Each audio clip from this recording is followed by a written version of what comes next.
Ta-da! Aloha, shifters, multidimensional dreamers. Welcome and thank you so much for tuning in to another very exciting live broadcast edition of Paradigm Shift Central Dream Class, presented here live tonight through ParadigmShiftCentral.com, a real-world interactive game to help shift consciousness. So there we go, guys. For those of you who are watching on YouTube, thank you so much for your patience. As per usual, there was just a little bit of a glitch and a hiccup, but I'll take full responsibility for that in terms of not fully being aware of the fact that I had the mute button still muted. So nonetheless, we are able to move forward with this. And thank you guys so much again for tuning in. And of course, this is going to be another awesome opportunity for us as a community to be able to come together and to practice talking about this again. And of course, just topics related to dreaming, lucid dreaming, and the nature of our nature as multidimensional beings. So as we get into this broadcast, we will be having other people joining the Hangout. And as per usual, if you guys want to join the Hangout, all you got to do is go to ParadigmShiftCentral.com and then follow the link for the Paradigm Shift Dream Class for July 6th. And then you'll see the big button that says Join the Hangout. And then you will be able to join the Hangout from there. So some books that I can read for you guys, but in addition, the main intention of these broadcasts is also to be able to create that community circle so that we can practice talking about the topic of dream exploration to begin with, to be able to help bring in more resilience, more accountability, more vigilance, and more awareness as to how we can develop our relationship with our own dream practice. So it's been a while since we've done dream class, and it is always a very exciting class that we want to be able to bring to the Paradigm Shift community, because I think as we continue to study dreams, we continue to become more aware of our potential within this reality. And that's something that we can talk about as we keep moving forward into this broadcast. And again, yeah, there's a bit of a pause at the beginning. So and with those of you tuning in on the YouTube live, thank you guys so much for tuning in, and thank you everyone for tuning in the future. And again, really looking forward to being able to have more people join the Hangout so that we can continue to see what some of the other perceptions are related to the dream exploration process. I do have one person who is currently in the Hangout as well. And just before we get the talking stick passed over to them, again, a reminder that ParadigmShiftCentral.com is a platform for creating conscious media in a global team of shifters, people actively helping work towards shifting consciousness. And through there, you can check out all sorts of conscious media, such as quest journals and conscious articles, and lots of new videos, including the newly released Mystic Spider-Man video, which I invite you guys to check out. And in addition to that, there are other broadcasts such as Paradigm Shift Team Building Hangouts, Dream Class, which is what we got, Destiny School, and admin meetings and global meditations. So you can sign up and create your profile for free online, and you can support the project by signing up as a monthly micro contributor through the team Patreon for the asking monthly donation of $3 to $5 a month, and in turn get your Shifter Booster Kit. So huge shout out to all the Team Patreon supporters, and I'd love to be able to have some more Team Patreon signups within this broadcast. So thank you again, guys, so much for tuning into this, and we'll get into some general discussion about dreams and everything. But again, reminding you guys that this broadcast is a co-created opportunity. So inviting you guys to join the Hangout. And as we do that, we'll continue to evolve the discussion. So if you guys want to join the Hangout, follow the link. I'll link you to it in the YouTube. Follow this link and just make sure that you're already signed up on the main website. So with that said, I'm going to see there's Time Lord who is in here, and Time Lord, I've seen them pop in the past. So Time Lord, if you are there, we're going to unmute your microphone, and I'm just going to pass the talking stick over to you and just do a quick test. So Time Lord, if you're there, just Time Lord. Hey, Brandon, can you hear me? Can you hear me? Yeah, I can hear you. It's pretty staticky, I'll be honest. Maybe I'm on a wireless connection. Maybe I should just mute it. I think it's really just the microphone quality, but I can try boosting it on my end. So my camera seems to give me still pictures. It won't. Yeah, don't worry about the camera. The audio would be primarily, but all right, testing 1, 2, 3. Try moving yourself closer to the microphone and just see what we get out of that. Oh, you know what? I got this. Okay, that's not too bad. If you're that close, then we can go with that. It had a volume thing on it. I forgot. Oh, okay, cool, perfect. All right, that sounds like it's coming through pretty good. So awesome. All right, so Time Lord, thank you so much for joining the Dream class tonight, and we're just gonna take a couple moments here to make sure that everyone's situated. And we do have another person who recently joined, so we're just gonna get them introduced, and then we'll pass the talking stick around. And when we do that, what we're going to do, we're just going to go around the talking circle. We're going to get ourselves comfortable here. First of all, we'll take a breath and just allow ourselves to center in amidst all the chaos of technical hubbubs and all that good stuff. So nonetheless, what I want to be able to do is I want to be able to invite you guys to just introduce yourself in terms of just say your name, where you're from, and then share a little bit about what brings you to Dream class. So basically, why are you interested in the study of dreams? So again, as I think I said during the non-recorded part of this broadcast when we had the technical difficulty, a big part about studying dreams is that through the process of studying dreams, you begin to awaken more to our multidimensional nature, as our nature as multidimensional beings. And through this process, you begin to awaken to the idea of how much our thoughts actually create within this reality. So again, we'll continue to expand on more of that. So before we do that, though, I just wanted to see, we had another player, Pandora, who recently joined. So Pandora, when you have a second, please feel free to unmute your microphone and we'll do a sound check for you. And whenever you're ready, if you have a microphone, feel free to jump in. So I think Pandora may just be on standby for the time being. That's okay. So Pandora, if you're even in the chat, feel free to leave a message in the chat, inviting people to join into the Hangout as well. So again, guys, a big part of the reason why we do these discussions is because it's really about practice. It's about being able to practice, talk about the things that we don't normally get a chance to talk about. It's being able to connect with the community. It's being able to educate, inspire, and continue to move forward on this path as dreamers awakening within this shared dream. So it looks like Pandora is there. So Pandora, do you want to just, go ahead. Just test your microphone. Just say hello. Hello. Okay, that sounds pretty good. Awesome. Sweet. All right. Pandora, do you have a second name? I'm just trying to figure out if it's Emily. Emily. Okay, cool, awesome. Have you been in broadcast before? Is this Emily? No? Okay, cool. Awesome. Well, I haven't been on one of these before, but I've communicated with you a bunch. Right. Okay. Yeah, just putting names to faces and everything like that. So cool. Well, awesome. Pandora, Emily, thank you for joining the Hangout. And Time Lord, thank you for joining as well. And thank you everyone for being here. And let's get right into the flow of what Dream Class is about. So again, we've done Dream Class in the past. And every time we do it, it's really interesting because I think when we look at our dreams as a collective, like there's an important, when we share our dreams as a collective, there's an important thing that's going on here. And really it has to do with documenting not just the ongoing shift in consciousness from the physical point of view, but the ongoing shift in consciousness from what is happening within the dream space. So as we begin to study dreams, more and more people are shifting from this idea of, oh, they're just a bunch of stuff that happens in our head and it doesn't matter, to, oh, they're actually genuine experiences that our souls are continuing to learn from as we continue to evolve, not just within the physical plane, but the spiritual plane, which in turn affects the spiritual plane, and vice versa.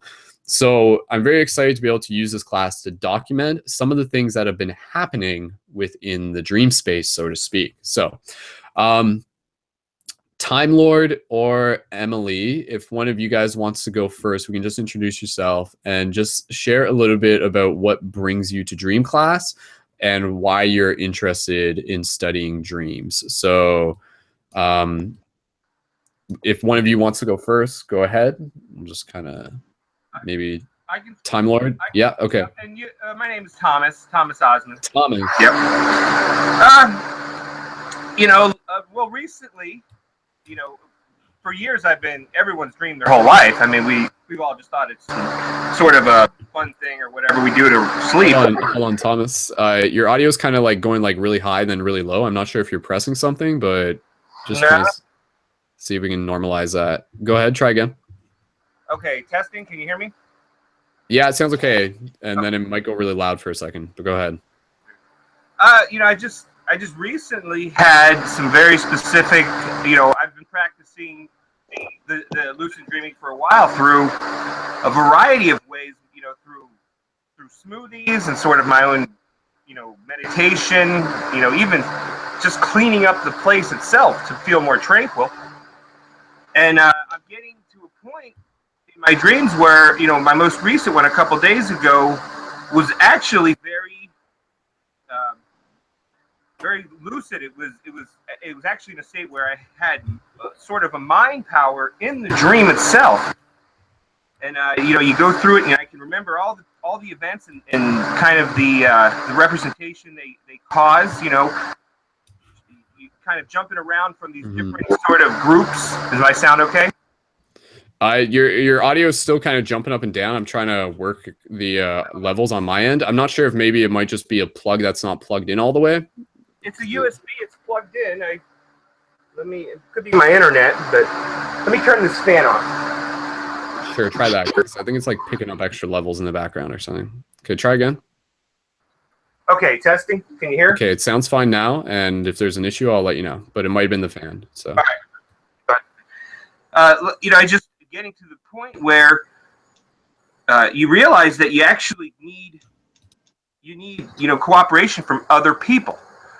The other people in your life that your realities mix with, they too have to somewhat be aware of what you're doing in a way, or maybe not aware, but just, you know, I tell some people to, when I tell them about these type of dreams and, you know, the real power that they actually have, I tell them to just pretend. You know, just because you don't believe me totally in what I'm telling you in a dream about a dream or what we can do in them, fake it. You know, it's unfortunate, but we have to deal with the people that influence our realities or limit our connection to them. But, you know, we have to go sort of on a very friendly rampage with people. You know, not just here in this group. You know, you guys, this type of group is obviously people that know this or are so interested that they take the time to do this. So it's like we kind of have to go out and be de facto leaders with their family and, you know, kind of discuss with them and talk about these experiences and you know, kind of give them, I wouldn't say ultimatums, but tell them, hey, either help me or you're going to help me or you're going to hurt me, you know, in just your general thought process. It's tough sometimes, you know, talking with people that, you know, family members and whatever, but, you know, anyways, I just tell you and anybody that comes on here, you got to kind of go on you know, you got to become a teacher no matter what if you want to be successful with it. But my kind of question is, in your opinion, do you think, how far do you think lucid dreaming can take us? What can it really do for us? You understand what I'm asking? Like, what are the real world benefits in addition to the places you can visit and the experiences and even the bliss you receive when you're in them? Have you had any really good experiences with your dreaming yourself? Visited places, strange alien worlds, or anything like that? I'm asking you. I'm kind of asking you. Sure. Yeah.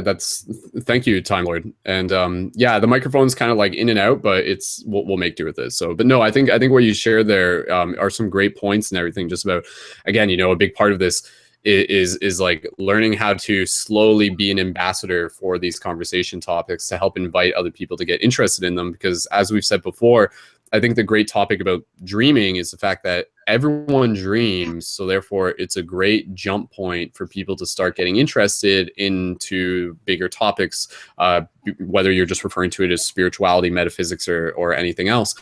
But yeah, in terms of everything, and in terms of your question about just like, you know, like how far can lucid dreams take us, or how far can dreams take us, I think that really is a wonderful question, because, you know, I've said before is that, like, you know, this reality is like fueled by mystery, and I think like the dreams are always going to be subjective to the individual, and in many cases they're a reflection of like where that soul is at, so to speak. So I mean, you know, like the dreams for one person aren't necessarily going to be the dreams for another person, and that's due to variables that we simply can't necessarily quantify. Like maybe it's based on karma, maybe it's based on what you've studied in past lives, maybe it's based on like the amount of like dedication that you've continued to put forward and the consistency. And also like it seems to be that, you know, dreams are not just like something that are purely actualized by our own actions, but are in some way sort of determined by like this like not external, but like this like ultra conscious aspect of ourselves that in some way can choose how to deliver what dreams come to us, where and when. So I mean, like I know that like when I do the certain things that I need to do, my dreams can become very interesting. They can be very like potent and stuff like that. Have I had like super duper visceral dreams where I've like straight up been on other planets and everything like that? I don't want to say no, but at the same time, they're not something that's like at the forefront of my consciousness. So for me, like this discussion and everything, I just want to like be transparent with everyone, is that like, yes, I'm interested in lucid dreaming, but I'm kind of coming in from like the middleman perspective of the idea that I'm not necessarily an expert. And I know that in order for me to get better at my dreams, it takes certain like aspects and commitments and things that I have to be consistent with, and techniques and practices and everything like that. And when I'm not doing those, my dreams like don't actualize in the same way. I don't experience them in the same way. And this is something that we've kind of talked about before, because sometimes, you know, like that's not necessarily always a bad thing, because sometimes, you know, like there's like enough going on in our physical reality to keep us immediately focused and committed to doing what we need to do. And sometimes, you know, if you're like working, you know, like a 20-hour shift or something like that, and then you go to sleep and then you have a dream that's like 30 hours long, and then you wake up again for another shift in the morning, that can be exhausting. So like sometimes there's almost like a practical aspect to the idea that we don't always remember our dreams. But I think when we do put the intention towards engaging with our dreams, the universe definitely responds to that. And again, you know, like I've had some dreams that I can recall. I usually do remember my dreams, but like not super in full detail compared to when I'm like specifically working on them. So yeah, but I think where can dreams take us? That is like beyond the eschaton, and I think they are in many ways, just to kind of like really put it out there. Again, keeping in mind that dreams are basically like running parallel to experiences that we have researched and studied and experienced through psychedelic experiences, through experiences with DMT and everything like that.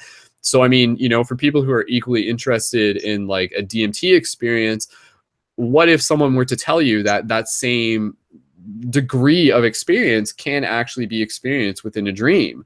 But again, you know, I think that's something that takes practice and it takes discipline, and maybe not everyone will kind of reach it within this lifetime, but with the focus and intention, they can open themselves up to new experiences. And I'll just say this, and I'll pass the talking stick around, and we'll get Pandora introduced here in a second.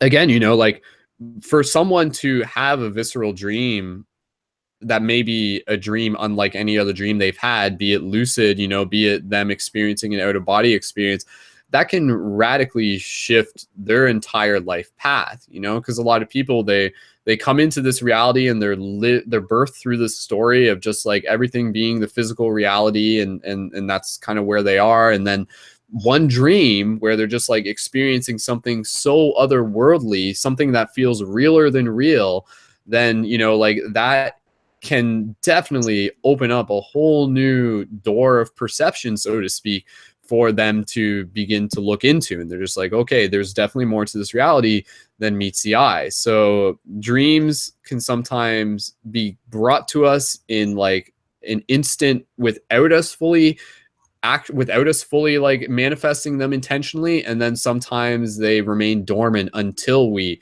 manifest them intentionally. So that's where these discussions are important, because I want to learn more about what other people's relationships with dreams are.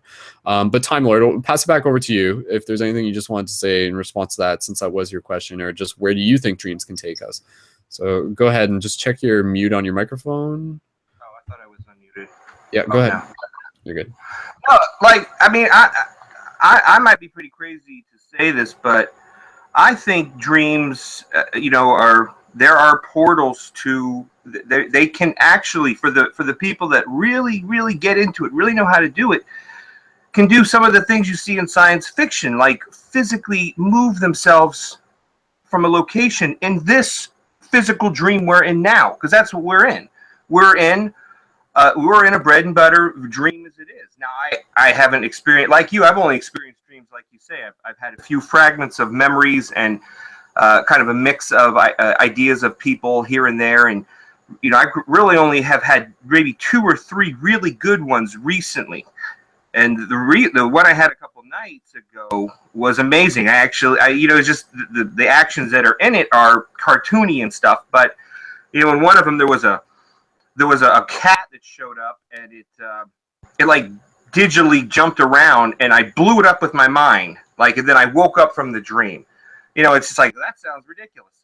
Well, it's just, I look through, all the symbology in my life, and it means something very specific to me.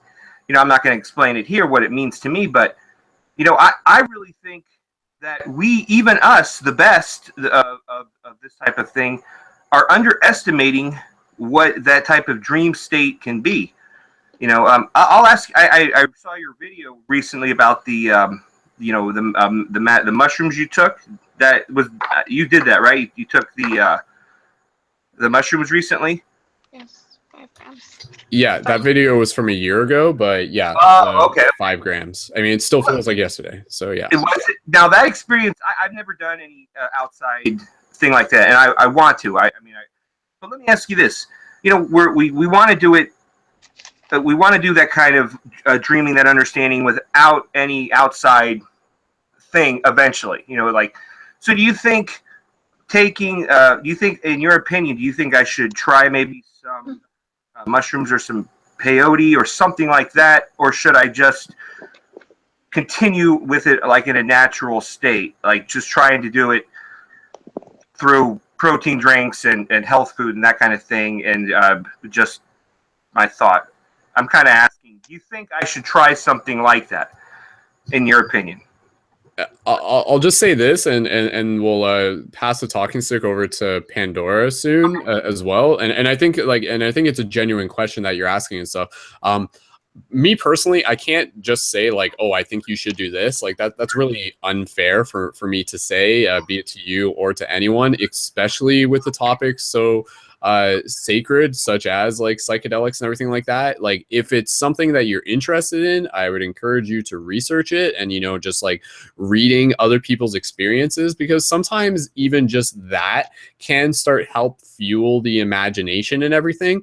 But I know a lot of people, they'll kind of like look at things and they'll be like, oh, like psychedelics are amazing, but like I can experience like all my natural highs just through meditation and everything like that. And the breath is like, when you're working with any sort of substance, a very simple way of thinking about it is the idea that like when you're doing it, it like opens your chakras, and like different substances will like kind of open chakras in different ways, like even cannabis. But again, even the breath. So the breath is a chakra opening experience when used in that conscious way. But I do think that like the technology, the sacred technology, the interface between the human consciousness, waking consciousness, and the psychedelic substances, like such as mushrooms or anything else and everything like that, does provide a unique experience that can be incredibly beneficial and incredibly heart opening for the human experience, to be able to have firsthand, which then can in turn help one understand more about the relationship to the dream space as well. Because again, like when I was doing the 5 grams, like the one thing that was incredibly obvious to me was the fact that like the reality that I was experiencing right there was parallel to the dream space, like was parallel to the dream reality. Like I mean, it's hard to kind of put into words, but you know, like me sitting there on 5 grams of mushrooms was almost the exact same feeling as if I would be sitting lucid within a dream, so to speak. It's kind of like one and the same. But again, I can't just say like, I think you should do this, but for anyone, I would invite people to do their own research and really just kind of like be super, super patient and don't even necessarily look for it. If it's meant to happen, it will find you, kind of thing. So I mean, yeah, just disclaimer and everything like that. Like, we here at Paradigm Shift Central do not advocate the use of illegal substances and so forth and so on. Do your own research, etc. But yeah, Thomas, did you want to just reply to that, and then we'll go around with the talking stick again in a second? No, I was just joking about it. I was just saying, you know, I'm checking the disclaimer on that, right? Let me just ask you. Go ahead. Do you regret the experience yourself doing it? No, not at all. I mean, never have I regretted any of the psychedelic experiences that I've had, even if they do like result in quote unquote like a bad trip. I've never had like a bad trip, even though sometimes within trips you'll like your thought might go somewhere and everything like that, but it's going in a place that can help you see more of yourself. And so, I mean, again, you know, the benefit of talking about like dreaming and dream exploration parallel to psychedelics is that you understand that both kind of are helping us reach a similar direction, and that is to hold a magnifying up to like the subconscious or the superconscious. So I mean, that's what dreams do, you know. They take like the parts of ourselves that maybe we don't want to see, and they'll put them in front of us and we'll have to look at them. Psychedelics will do the exact same thing, but at the same time they can also be incredibly like just like heart opening and just like a deeper compassion for yourself and for family and for connection and for the present moment. And again, you know, like dreams can do that too. Like sometimes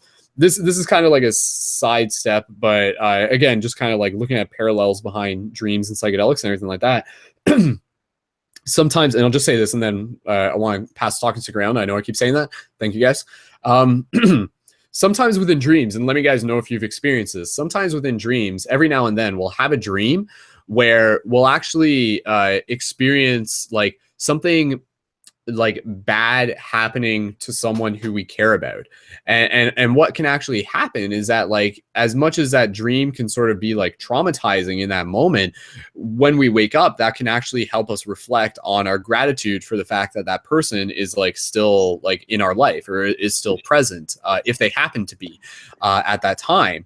And so like sometimes, you know, like a dream experience can evoke you to like wake up the next morning and call your friend and be like, hey man, like whether you tell them about your dream or not, you can just be like, hey, I really like miss you. Let's hang out sometime. And then that can actually help like trigger things and move things forward and stuff like that. So yeah, dreams are interesting because things that can happen in a dream can, when observed consciously, can help consciously or unconsciously move us towards actions within our life, within our waking state as well. I mean, that's just scratching the surface though. Okay, so I want to be able to pass the talking stick around. Time Lord, was there anything else? Again, just going back and forth between me and you. Is there anything else, comments or anything you want to say at this point? And we'll get back to you later. No, give somebody else a chance. I'll think about it if I want to say anything. Awesome, man. Thanks for joining, Thomas. Yeah.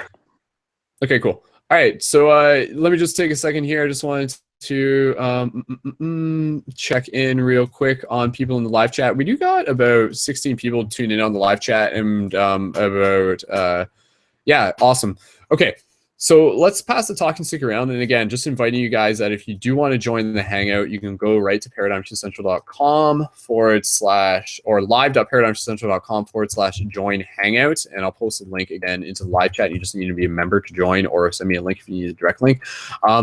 I did want to be able to possibly read some dreams from a friend of ours who we've actually read in the past. I'll just have to check in with them, and that can actually be kind of like a cool place because she does a really good job of just like documenting her dreams, and reading some of her stories is actually kind of like a great example of like what is happening in the dream space, what can happen in the dream space. Again, you know, in the dream space, like it's that's something we can talk about. What are the things we can do in the dream space? You know, Thomas kind of mentioned it, like, and this idea of like teleporting, moving things with your mind. And again, it's the idea of awakening. It's the idea that all is mind, and then how much of those abilities can actually bleed over into the waking state. That's the interesting question.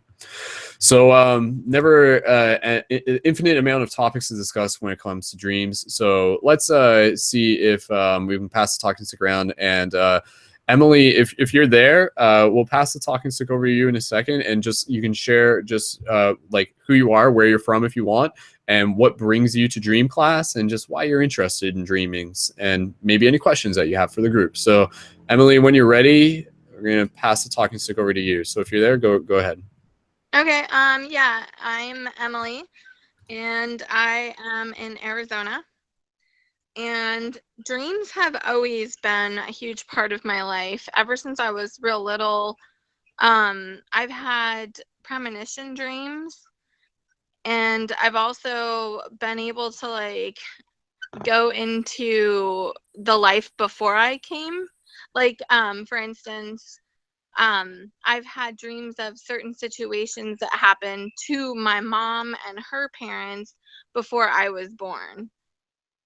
So dreams have always been very interesting to me. I've had a lot of dreams where things have come true, and it's just kind of bizarre for me.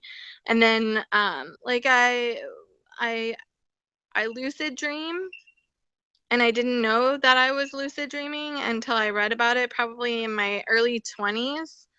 And honestly, I kind of think that a lot of people don't really know that they are lucid dreaming, and they have a hard time with it. They get like, oh, I don't know how to do that. There's no way I'd be able to do that. But actually, I think that they do kind of slightly lucid dream without actually even knowing that they are. But anyways, yeah, dreams are just a big part of my life. Awesome. Well, thank you so much for joining, Emily. And yeah, again, just some of the things that you mentioned there about premonitions within dreams. I'd love to hear other people's experiences with that, or Emily, even if there's anything else related to that that you might want to share as an example for what a premonition dream has been for you. Like, have you had many premonition dreams? Have they kind of been here and there? Yeah, I have. They've all been kind of like weird. Like, I remember the first one I had, I was probably about 7 years old, and I had a dream that my baby brother had gone into the water, and he was like safe in like this bubble, but he was still kind of like in danger. And the next day we were out at the pool, and he fell into the pool. So that to me is a premonition dream. There's another, like, I mean, there's a bunch of them that I've had, but there was like another one before I was like 12 that I had, where this lady had her baby, and I woke up and I told my mom, I was like, well, she had her baby, and then she got the call, and then she found out that she had the baby like just hours before I had told her. And most recently, since I've been like more on my spiritual journey, I've had a lot of dreams about this one specific place. So the dream is like this: like, I'm in Indiana and I don't want to be there, but I'm driving to Arizona, which is where I want to be, which is my home, where my heart is. And off in the distance, I'm driving past these they call them dells, and there's water. And just recently, within the last couple of months, me and my daughter went to Prescott, Arizona, and we just happened to turn down this road into this random neighborhood, and we got to the top of this hill, and there is these dells and this water that I've been dreaming about for, I want to say, probably about 5 or 6 years now. And so that was pretty amazing to me. I had no idea the place even existed. So those types of things are awesome. like my premonition dreams. What did it feel like for you, like when you kind of like saw that waterfall? Like, what was it obvious to you that like, oh, this is the one from the dream, or did it like, oh yeah, what did no, it it feel was like? definitely, I was like, holy shit, like, what in the heck? Like, I cannot believe that I'm looking at this in real life. Like, this is what I have been dreaming about for years now. And I kept like repeating myself like a crazy person to my daughter. And I was just like, and she's like, okay, Mom, I get it. You know, you've dreamt about this place. I'm like, no, you don't understand. This is like crazy to me. And it was just like one of those places that we were kind of checking out, like maybe we might want to live there. And so to me, it was like, yeah, kind of a big, like, you know, hey, yeah, I think maybe I should be here. And so did that sort of like lead you towards a path? Like kind of did that help you with the decision process or anything? Just your relationship with that? Yeah. Yeah, it did. It's definitely pointed me in that direction. I know I can't get there for like almost another year, but that is where I'm going to end up. Very cool, very cool. And then you'll be able to hang out there more often, I guess. Yeah, Oh definitely. boy. That's awesome. That's awesome. So what do you feel is the significance of the idea that you like dreamt about this waterfall and now you're there? What to you does that like reveal about the nature of dreams in this reality? It to me it shows me that I, you know, for personally I feel that I can, you know, see into the future with my dreams. And sometimes we don't always get there, but when we do, it's confirmation that, you know, there's this like underlining like guidance that's guiding you in the direction that you need to go. And, you know, I'm sorry, can you repeat your question?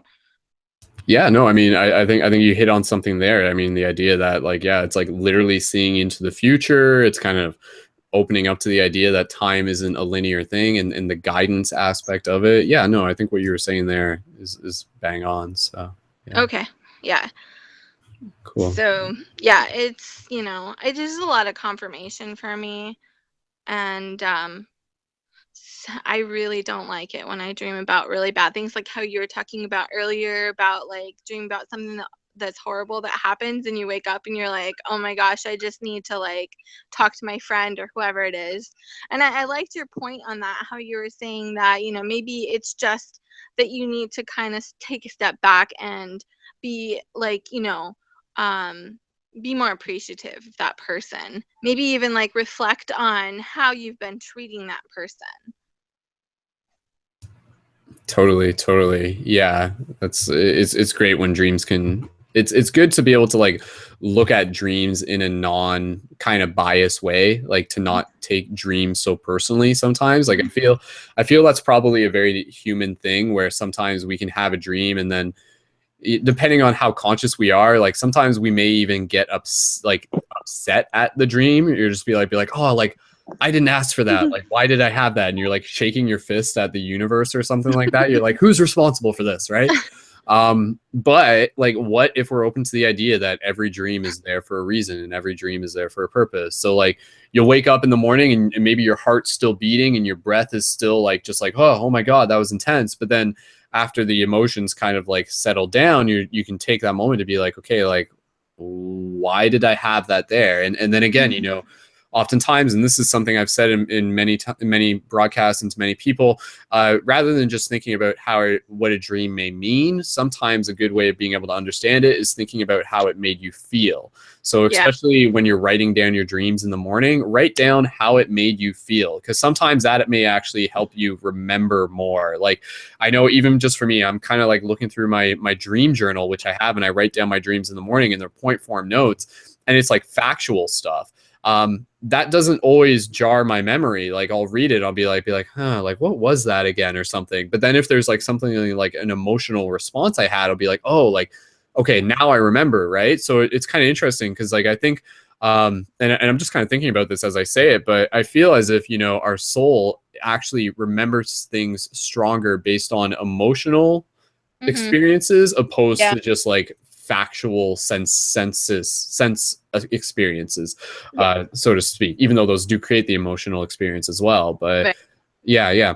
Emily, is there anything else you want to say related to your dream experiences or anything you want people to kind of keep in mind or any questions? I don't really have any questions. I mean, I just like, I don't know. I'm curious to hear what everyone else has to say about like, you know, if they're having premonition dreams or anything like that.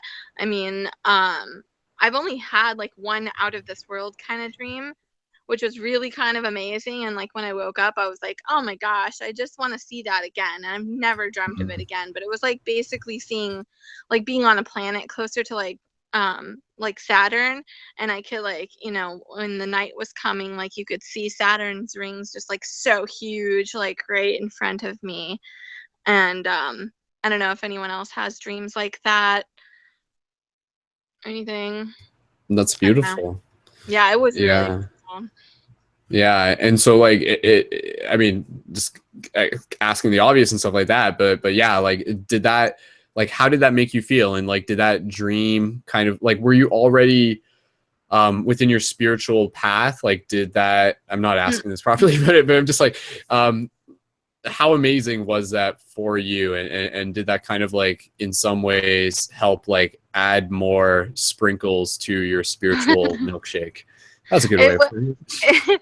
It was at kind of a time where my spirituality was very dormant, and it was like one of those feelings, like in the dream I was like super happy and super just like, oh my gosh, this is really beautiful and amazing. And when I woke up, I was actually sad. I was sad that I couldn't recreate that. And I've like looked up images on Google and I found similar things, but you know, like, and I've never dreamt of it again. I'm just like, one of these days I'm gonna go back there. Yeah, and that's and I think that what you just said there is like really key to take note of, just the idea that sometimes dreams can be that incentive where the universe just gives us a taste of something so profound and so psychedelic, and we're just like, it's like, oh my god, like that was amazing, right? And then the universe is just like, that was just a teaser. Like if you want to watch the whole movie, you have to pay the admission, and the admission is consistency and hard work. So do your job, type thing. I feel like that happens. Yeah. Like everyone, like every now and then it's interesting because everyone will just, every now and then, everyone will just seem to get like just that dream out of nowhere. And they're just like, holy crap, that was amazing. Right. But yeah, maybe that's there to help show us what's possible, because sometimes, and I feel this is the case kind of with society and sometimes like that, like we want to, you know, they're like, show me the money, you know, they want to see it. They need to see something in order for them to believe it. Right. Mm-hmm. So sometimes that's the universe's way of kind of showing people something without them like having to like, you know, just accidentally have a psychedelic experience, but they're having a psychedelic experience through their dreams and everything like that. So yeah, no, I think that's really cool. And I know you'll get back out there to Saturn and beyond, I'm sure. So yeah. Cool. Awesome. Okay, Emily, is there anything else you want to say in the moment, or we'll pass the talk and stick around next? We'll pass. Cool. Awesome. Well, thanks for being here. And yeah, just bringing your stories and everything like that is super valuable. So thanks again, Emily. Cool. Awesome. All right. So with that said, guys, again, just taking a moment here, there's a decent amount of activity in the chat. I'll read in some comments, and if you guys do have any questions there, please feel free to post those, and I'll do my best to get to them. But we do have a couple other players in the game, and we do have Calvin, Christopher, and Jacqueline. And maybe if one of you guys wants to hold on to the talking stick next, you can just raise your hand or let me know, or just start talking into the microphone. Maybe does Chris want to go? Okay, good. All right, Chris, welcome. Can you guys hear me? Yeah, we can hear you, man. Loud and Perfect. clear. Beautiful. All right, so again, just basic introductions. We're just kind of just allow yourself to say who you are, maybe where you're from, and what brings you to Dream Class, or just anything about dreams that are of interest to you. So, Chris, welcome back, and go right ahead. Hey, first of all, the analogies on point tonight. Oh my god, the sprinkles? And spiritual milkshake. That works. Amazing, and I'm stealing it. I'm sorry. Okay, my name's Chris. I'm lucky enough to reside in the same town that Mr. Skull here does. Good old London, Ontario. Woot woot, woot to the woot. I don't know how to describe me. Fuck, there's no way. Just I'm weird and I'm fun and I'm extroverted and introverted at the same time. Giggity. Dreams though, yeah, wow. I was just listening to what Pandora was saying. That was, I'm a little bit envious, not gonna lie. Like having dreams about Saturn and stuff. Like I've had some pretty cool dreams. At least once a month, I have a dream where a UFO touches down in front of me, and I always wake up and I'm just like, it was so cool. And I talk to my girlfriend. I'm like, you should have seen the blah blah blah blah blah. And she's just like, oh, okay, another UFO dream, whatever. It's pretty jokes, right? You were saying about premonitions though, that was really cool too, because that was just something I'd never really it wasn't that I didn't entertain it, I just wasn't really exposed to it. I think I've actually told Brennan this story before, but my one buddy, Josh, back from like years back, he was very how do you say, like the yin to my yang in some ways, because I've always been very open-minded. I'm down to always entertain ideas about, like metaphysics and blah, blah, blah. Like I believe anything's possible. He was always like trying to, not in a negative way at all, and in fact in a positive way. He was always on the other side of that, trying to like impose a little bit more like science and like real world logic and blah, blah, blah, and trying to go back and forth, right? And so I'd always have him entertain ideas with me about like chakras and outer body experiences and all that. And he was always down, but he would always be on the other side of the argument, or the debate, I should say. And one night he had a dream. And by the way, this guy was a total car guy. Total car guy. Knew he could walk by in the parking lot and name off every year, make, and model of every car just by looking at the headlights, right?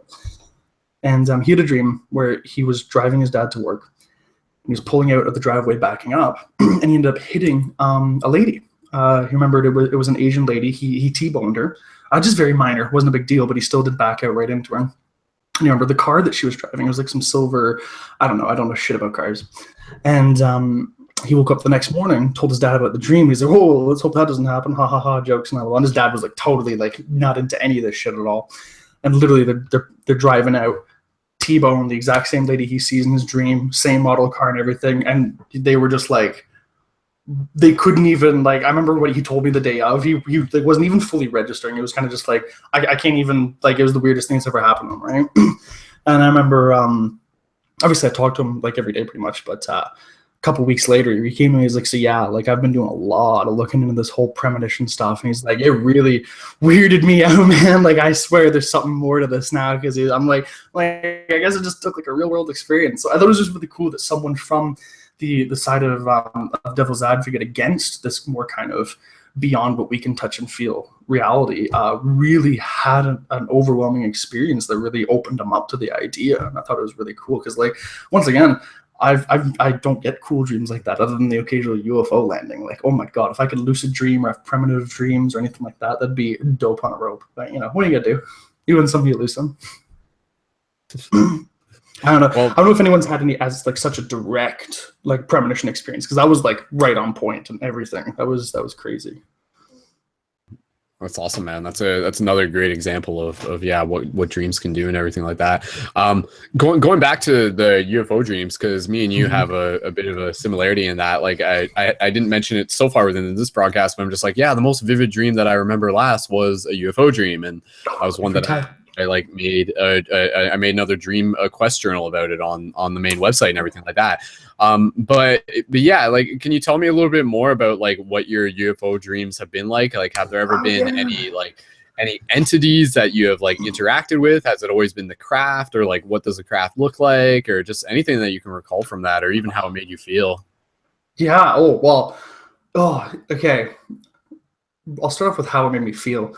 Made me feel like $1 million fucking dollars every time. I don't know. It's just, every time I saw it, like there was obviously a bit of that like nervousness and like maybe even like a bit of anxiety, but it was never like negative. It was almost like that same kind of feeling you get when like you're on a roller coaster ride, in the sense you're like kind of prepared for something like big, but like I always felt like really happy at the same time. Like I never felt like it was ever a bad thing. It was always a great thing. I always woke up and I was like, oh, I had the most fun dream, blah blah blah blah blah. As in terms of, other than that though, it's always been the exact same, just in the sense of the progression of events. It's always, I'm just doing some normal activity. I'm always in some sort of open space, usually outside, and it always just lands, and then I wake up every time. And I'm always with either really close friends or family. So I don't know if they're almost like, I don't know, symbolic representations of like, this is no one to fear. You're still surrounded by like good people, even if there's someone in these crafts that's coming down and whatnot. But it's same thing every time. Sometimes I've been out in just like an open field. Sometimes I've been in like in the middle of like watching a soccer game for like one of my nieces or nephews or something like that. Or I've been out at like a fireworks showing or something like that. It's always the same thing. And then I will say the UFOs are always different. Sometimes there's like big Technicolor spinning ones that almost look like one of those little spinny Beyblade toy things, whatever. Sometimes it's like just a classic disc saucer, something you'd see out of like, you know, Date Me Dearly or shit like that. Sometimes it's like I've had like, you know, the big long just like red lights, black cigar looking cylindrical rectangular thing. Like I've seen a bunch. I don't even know if it means anything. I've just always, to me, they've always been dreams, and that's coming from someone who's really like, you know, out there and down to talk about the out there stuff. But even to me, it's always just kind of been dreams, but you never know. So I never like really like looked into it too much, other than the fact that I just fucking loved it. It was just always fun. What about you, Brennan? What have yours been like? Yeah, well, thank you for sharing, Chris. And yeah, like I think it's honestly like UFO dreams are one of the, I mean, not to say like one of the most interesting dreams.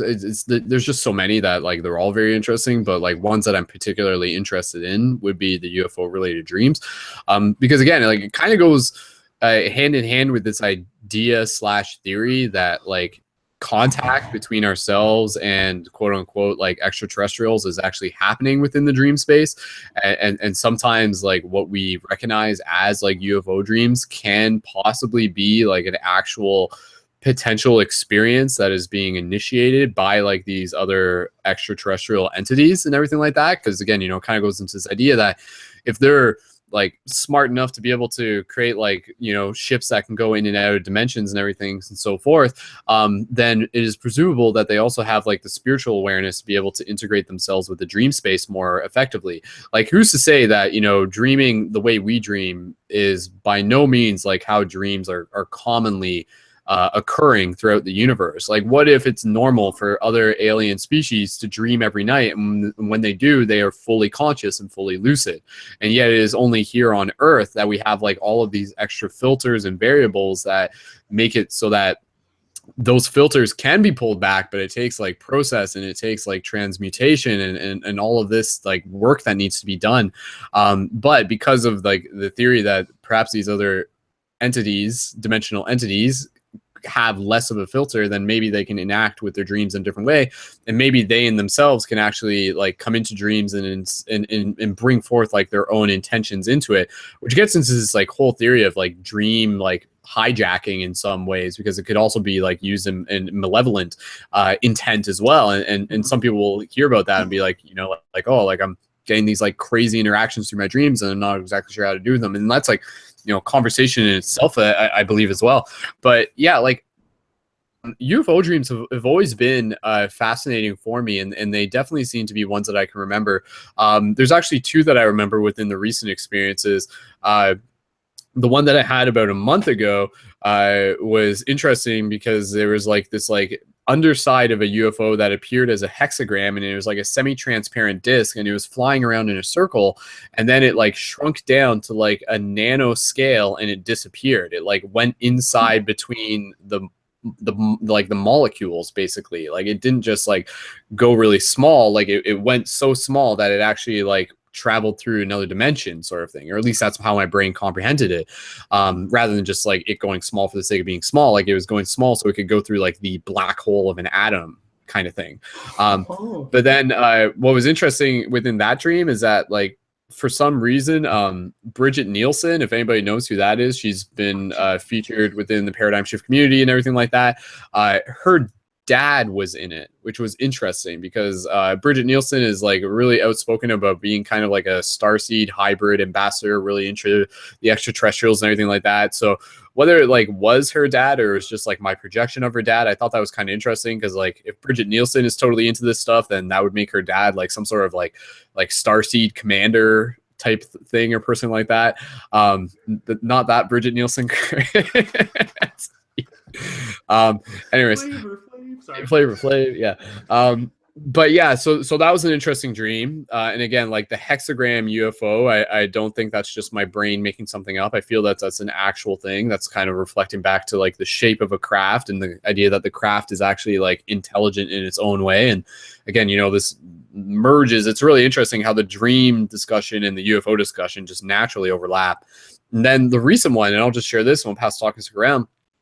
The recent UFO that I saw, whether it was a UFO or just referring to it as a UFO, but in my dream, I remember seeing what I recognize as like a yin yang floating through the sky, and then there was like a rainbow around it.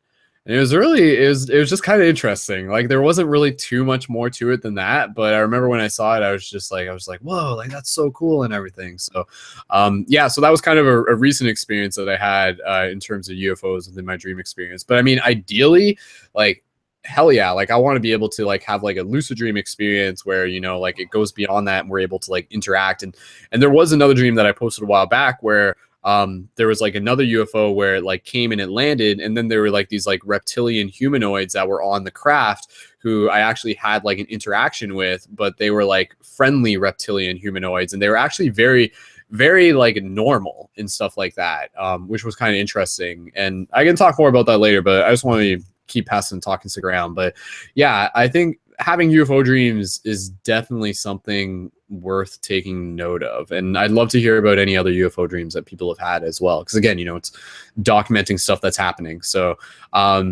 so let's Chris, is there anything else that you want to share in this moment related to dreams, or maybe any questions you might have for the group that we can answer as we go? No, if you think of anything, let us know. Yeah, I'll let you know. Cool, man. Awesome. All right, thanks for joining, dude. Cool. Yeah, rock on. All right. Okay, so we'll keep passing the talking stick around. Just want to take a quick second to check in here. Shout out to everyone in the live chat. There's a lot of discussion going on there. Great to see. And again, if there's any questions, just put them in like all caps so I can see them real quick. But nonetheless, we'll keep passing the talking stick around and hear from some of the other shifters who are in the circle. So we do have Jacqueline, and we also have Calvin. And so maybe Calvin would want to go next. Calvin, what we'll do, we'll just pass the talking stick over to you. And again, you can just say your name, where you're from, and what brings you to dream class. So why are you interested in dreams and so forth. So Calvin, if you're ready, we're just test the microphone first. So Calvin, go ahead. Can you hear me? Check 1, 2, 3. Yeah, coming through loud and clear. So Calvin, passing the talking stick over to you, and welcome to dream class. Excellent. Thank you for connecting with me.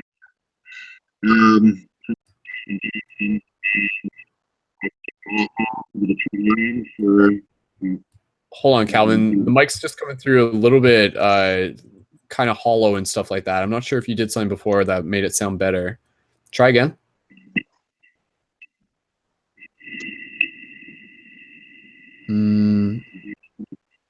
Yeah, it's still not coming through right now properly. It was a second ago when you first said, "Can you hear me?" and everything like that. So we'll just give it a second. Yeah, right now, like I'm. No, it's not coming through properly right now. So we'll give it a second though, and we'll see if we can get that set up for you and stuff. So go ahead, keep trying.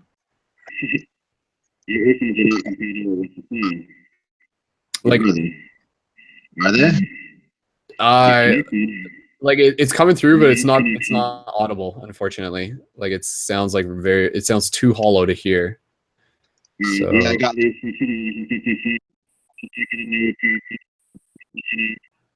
yeah, I honestly can't hear what you're saying, unfortunately, dude. So and is there another microphone or anything that you can get possibly, or maybe we can get you jumped in a little bit later? headphones. Wait. Oh man, it's weird because like for a second there it sounded fine, and then it phased out. I don't know, technical glitches tonight. It's just the nature of the cosmos. Okay, do you want to? Yeah, Calvin, just send us a message or anything like that if you can let us know if you got another microphone or anything, and because I'd love to be able to get you in. So, okay, all right, sweet. Okay, so Calvin's going to check back in a little bit later. So again, guys, at this point, love to be able to invite more people to join in the chat. This class isn't going to be like super duper long, but again, you know, it is interactive, and we do want to be able to invite more people to join in to be able to share in some of their stories. So if you want to join, go to live.paradigmshipcentral.com/join hangout, and you can join it right through there, or just click on the link when you go to live.paradigmshipcentral.com. So with that said, I did just want to be able to pass the talking stick around to Jacqueline if she would like to share anything. And then I want to be able to share a story that I haven't even fully read myself yet, but it's actually from a friend of ours, Lacey, who we've shared stories in the past. And again, she had very like vivid dreams, and so it's always interesting to be able to share some of her dreams again as examples of like not just like what she's experiencing, but what the dream space is sharing with us, and perhaps some of the symbolism that can be that we can interpret from her dream. Because I feel that sometimes there's dreams that we have that are kind of like meant to be shared, in the same way that sometimes there are dreams that we have that are not meant to be shared, and so forth and so on. So but before we do that, Jacqueline, do you want to just test your microphone and say hello if you'd like to join the talking circle and everything? So Hello, can you hear me? yes, we can. Awesome. Perfect. Awesome. Sounds How are good. you, Brendan? It's been a while. It's been a while. Shifty as per usual. So yeah, just getting into the flow. So Awesome. sweet. Well, Jacqueline, I'll pass the talking stick right to you. And again, you can just kind of say a little bit about who you are in terms of just your name, where you're from, and what brings you to Dream Class, and anything else about dreams you would like to share. So, All Jacqueline, right. go right ahead. Well, I'm Jacqueline, as he said. He can finally say my name right. um, Yay. Yay! That's not old yet. I'm from Houston, Texas, and so far my dreams really haven't been premonitions or anything like that. But I do feel like dreams, or what you can remember of them, or like glimpses into other realities, or into maybe your other realities. And I try my best to write them down, as soon as I wake up, or as I'm waking up. So, sometimes they don't make a lot of sense. But I do keep a journal right next to my bed. So, once I wake up and I actually remember some things, I try to write them down right away. They might be bullet points or whatever, but, it's really fun to go back and read them later. Sometimes I understand them, sometimes I don't. I did kind of, whenever you were talking about UFO dreams, I did have one not too long ago. I can't really remember much of it. I don't remember it being very positive though, so I'm a little disappointed in that. But in my dream, I was with my family like I normally am. I'm normally with my mom, my dad, my brother, my boyfriend. His sometimes his family too. So it's never really other friends or anything like that. So it's kind of interesting. But anyways, we were standing outside, and I remember I was kind of looking in the distance, and I saw kind of a UFO peeking out from a cloud. And I said, "Hey guys, I think that's a UFO over there. Y'all should turn around and check it out." And they kind of said, "No, we don't. You're full of it. We don't believe you or whatever." And I said, "Okay." And we went inside, and then later on, um, we look into the backyard, and all of a sudden there were UFOs everywhere. And I don't know if they were invading or what, but I remember feeling kind of scared. And I didn't really get to interact with any of them, but I woke up. So that was kind of a strange one. um, but not too long ago, if you don't mind me sharing one, I had kind of an interesting one. We were driving around, and I remember it was nighttime, and I think I saw like a military plane, or some kind of activity was happening, and people were kind of frantic, and no one really knew what was going on. And as we were driving downtown, I remember seeing like these beings coming up from the ground and coming like from the shadows and everything. And I wrote down a note here, that they were AIs. I figured they were AIs, and they looked red where their muscles would go, and then outside was like a light blue see-through type material, I guess. And they were everywhere, and so that was kind of a really weird dream I had. um, but let's see, I have one more if you guys wouldn't mind me sharing. It's kind of a short one. I just had it last month. Let's see, I'm just going to read what I wrote here. The last part of the dream, let's see, I think I was with my mom or something. We were trying to move stuff out of the house, and out of my house that I was actually in the process of moving, so that's probably why I was thinking about that. But we had left a few things behind, and I wanted to go back and get them. But whenever we went, there were a bunch of strangers in my house and people I didn't know, and I got kind of I guess defensive, and I said, who the fuck are you? What are you doing in my house and everything? And one guy in particular, he seemed like I don't know, he was some sort of authority figure, I guess. And he kind of brushed me off. He ignored me, and I kept kind of advancing at him. I wouldn't let him, walk past me. I'm like, "What are you doing here?" and everything. And then he pulled out like this needle-looking thing, and he stuck me in the stomach with it a few times, and he called it the reinforcer. So I thought that was kind of strange. And then at the end of my notes here, I wrote, I think the guy thought I didn't matter because he thought I worked at this factory. He did not know I was royalty. And I have no idea why I wrote that. Because like I said, I kind of came out of my dream. So it's just a few interesting dreams that I had. If any of that made sense. What do you think he stabbed you with? Or like, what was it? Well, I drew a picture of it, and it I don't know. It kind of looks like a really big needle, but it was like steel, and it had kind of something on the end of it. I don't know. I really can't remember exactly what it looked like, but I don't know. Those are kind of negative dreams, but I mean, those are kind of the most far out ones I could remember. The other ones are kind of lame, so I didn't think I should share those. Well, they're not lame. Dreams aren't lame. Actually, I don't know. Is there such thing as a lame dream? I guess there probably can be. It's a very subjective thing. But no, thank you for sharing, Jacqueline. Yeah. Yeah, no, and if there are any other dreams you want to share at any point, please feel free. I just wanted to say it was interesting because like you're talking about like you getting like stabbed by a needle in your dream. That actually like triggered a memory of a dream that I had from a while back that I almost forgot about, which again is a beautiful way of like how memory works, because it's very like hyper, and one thing can link you back into the entire fractal experience. But it was really interesting, and I remember in my dream, and I'll just share it here briefly. There was like a part within my dream where it was kind of like there's kind of like layers to it, and I was quasi lucid in it.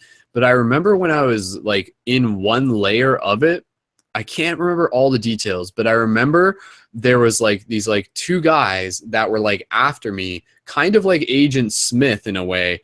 Even though they weren't Agent Smith, they were just kind of like Agent Smith, and they were trying to like inject me with like a needle.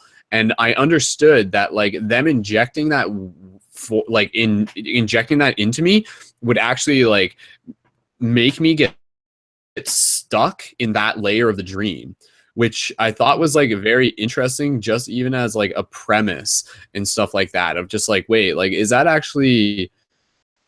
that actually happen? Like, is it possible that there's like something that can happen within our dream that can actually like extend the length beyond like what our preference would be? And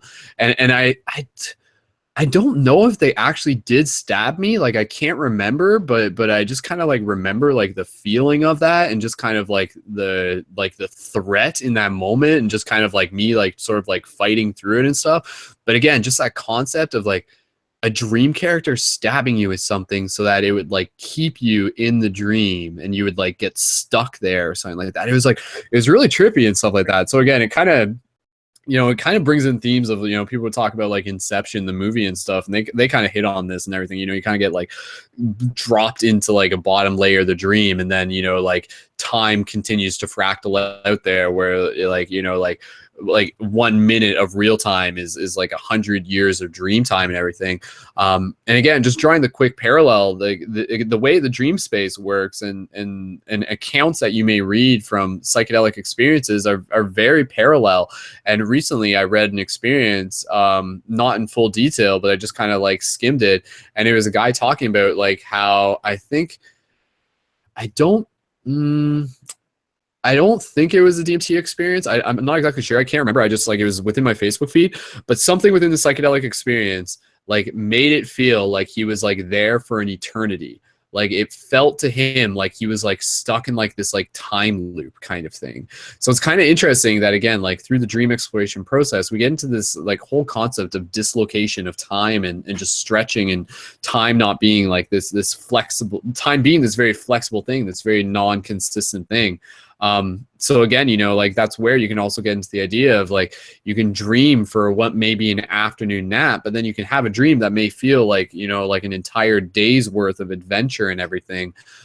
So it's just kind of, in one sense, it's almost like a practical way for the soul to be able to accelerate its evolution without being set to the confines of Earth time, so to speak. Yeah. Yeah, I That's don't know, funny you said that. Jack, go ahead. Yeah. Sorry, that's funny you said that about a nap, because whenever I come home, it's normally like a 45-minute bus ride, so I get a good nap, on my way home from work.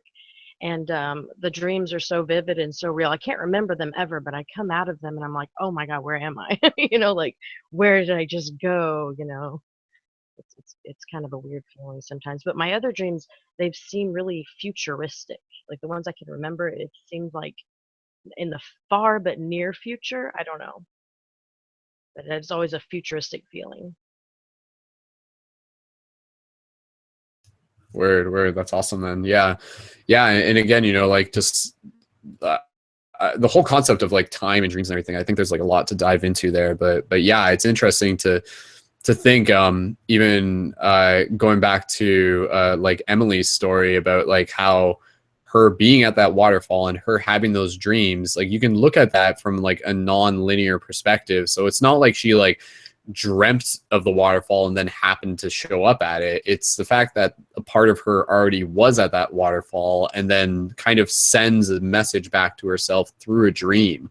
So like it's kind of interesting to think that like maybe there's parts of ourselves that are in the future, maybe even in future lives, who may be even conscious to actually be able to like send back a message to ourselves within the dream. Like maybe that's actually in some ways what dreams can be. They're actually like us sending messages to ourselves from a non-temporal perspective, like refer to it as your higher self or whatever you want to think of it as. But I feel like just opening up to that idea can really open you up into like the potential of dreams. And again, in a very simple way, I do feel that dreams in themselves are a landscape for us to see more of our higher dimensional self, our higher self, like the part of us. When I use that, I'm just kind of basically referring to the self that is not limited to who we are in this physical dimension in this lifetime alone. So it could be beyond this earth plane, beyond this physical plane, and so forth and so on. But yeah, no, I love the idea of like future dreams and everything like that. I know I've had like dreams of the future and stuff, and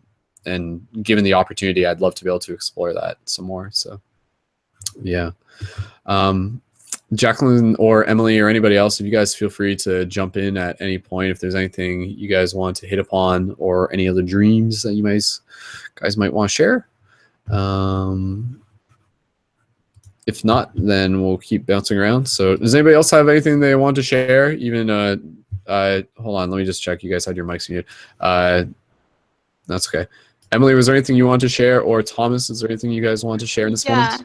Can you hear me? Emily, yeah, go ahead. You're good now. Okay, go ahead. Yeah, so like some of the things that I've like kind of tossed around with like my friends has been like maybe like how when you have deja vu, sometimes I think maybe that might be like a dream that you've had that you actually don't remember. Does anyone else resonate with that? Do you want to expand on that? Because I'd love to talk about that more. Kind of like how you were talking about the dream that I was telling you about earlier, how your future self is kind of just like sending information back to you because you're already at that place. So sometimes like when I have deja vu, I'm like, man, I wonder, because like I don't remember my dreams every single night. So there are those times that like I don't remember my dreams, and I wonder if when I'm having deja vu, it's not just like me being aware that I'm on the right path, but also that I've already dreamt it and I've already been shown that. I just don't have the memory of it until I have deja vu. Interesting. That's I think what you're saying there is actually really interesting, as I just said. No, it's true because I don't know if I've exactly thought of it quite in that framework. Let me just kind of reiterate it and see if I can kind of put this into another pair of words. So basically, the idea that like when you have an experience that we recognize as deja vu, that is actually us remembering the experience of that moment that we had in a dream that we may not necessarily remember, but we did have. Yeah. Yeah. Yeah. No, that makes sense, right? Because like oftentimes, like, you know, we'll be in a deja vu experience and we're just like, oh my God, like this is so familiar. I know what's exactly going to happen. And rather than just being like, okay, like I've been here before, because it's not always like super consistent, right? You just have like a vague feeling that you've been here before. It makes more sense to sort of allude to the idea that like that's because you've dreamt it. So like it's like your dream memory of that moment opposed to an actual memory of that real moment. Because the dream memory, that's the thing, like the dream memory and the actual memory, they seem to kind of be like they're like two circles that overlap, but they are kind of separate in a sense. Like the dream memory is kind of stored in one place and the physical memory is kind of stored in another place. And I always kind of think of that is that like the dream memory is kind of like this like cloud and we have to plug into it. But when we wake up in the morning, if we like get up too fast, that plug can easily come undone. And that's why we don't remember our dreams, but it doesn't mean that the dream memory disappears. It just means that we're not plugged into it. And so when you have a deja vu experience, sometimes it's like taking a plug and it just like jacks it back into the dream memory. And you're just like, oh, geez, okay, like, yeah, like I get it and stuff. So, yeah, go ahead. The other thing that I wanted to kind of bring up, I don't know, actually, this is just something that's kind of like surfaced recently. And I don't know if it was something that maybe you had actually talked about before, but like people that you see in your dreams that are not familiar to you.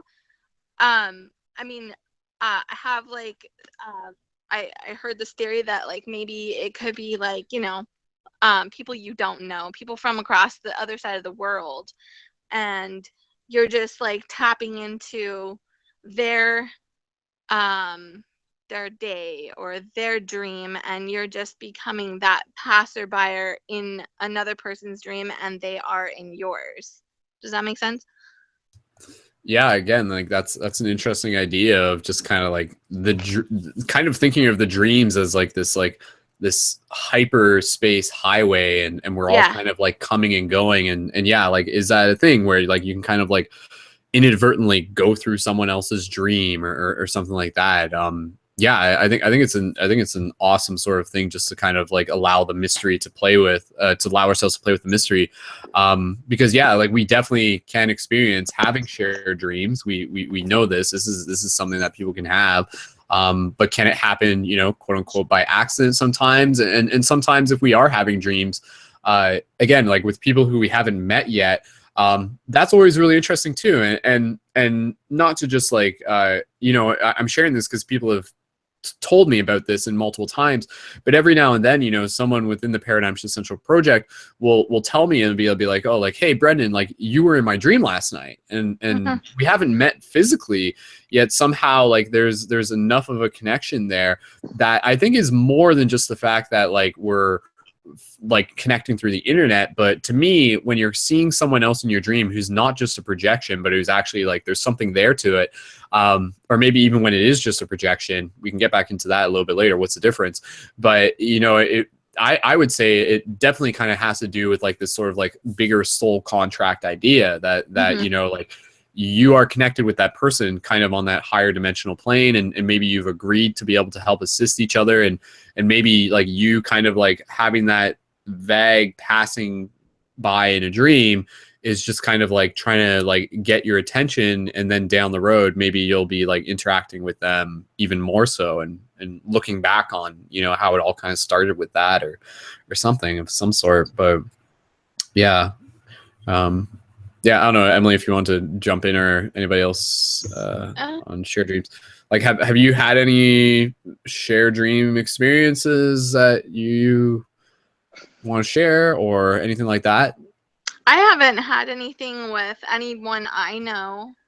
I mean, I haven't like been like, hey, I had a dream about you last night, and they were like, oh yeah, I totally had a dream about you either. I've never had that happen.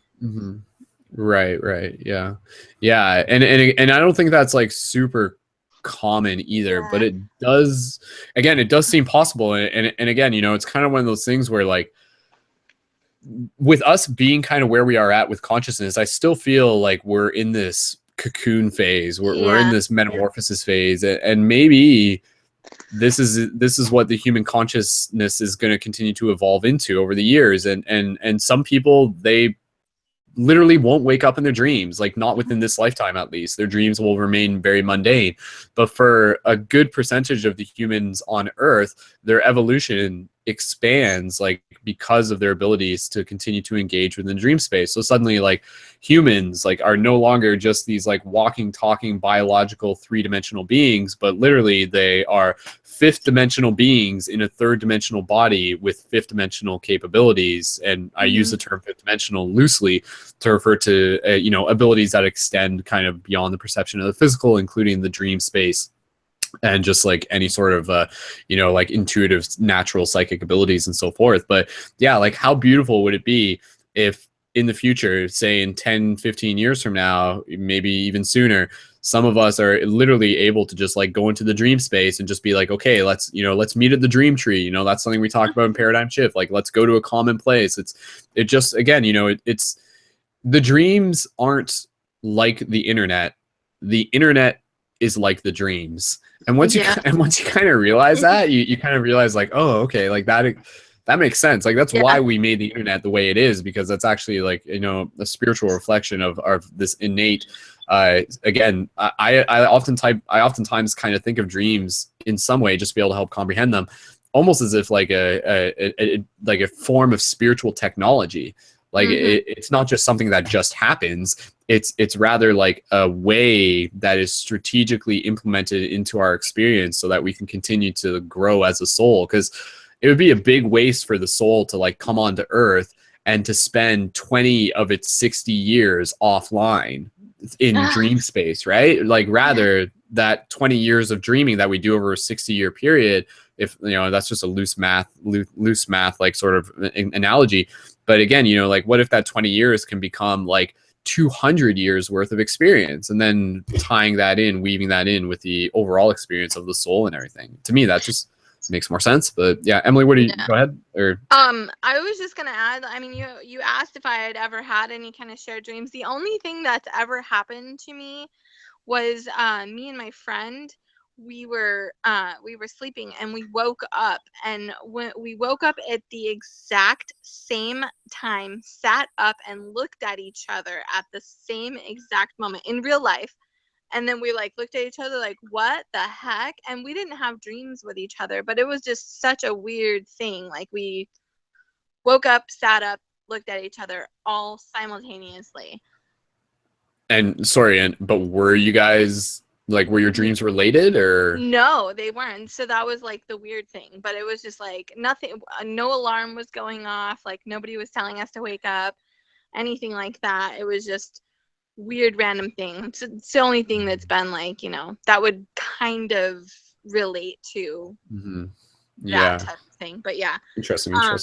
Also, my daughter, she wanted to share a dream that's consistent, if you don't mind. Absolutely, yeah, go right ahead. I'll let her. Her name is Wednesday.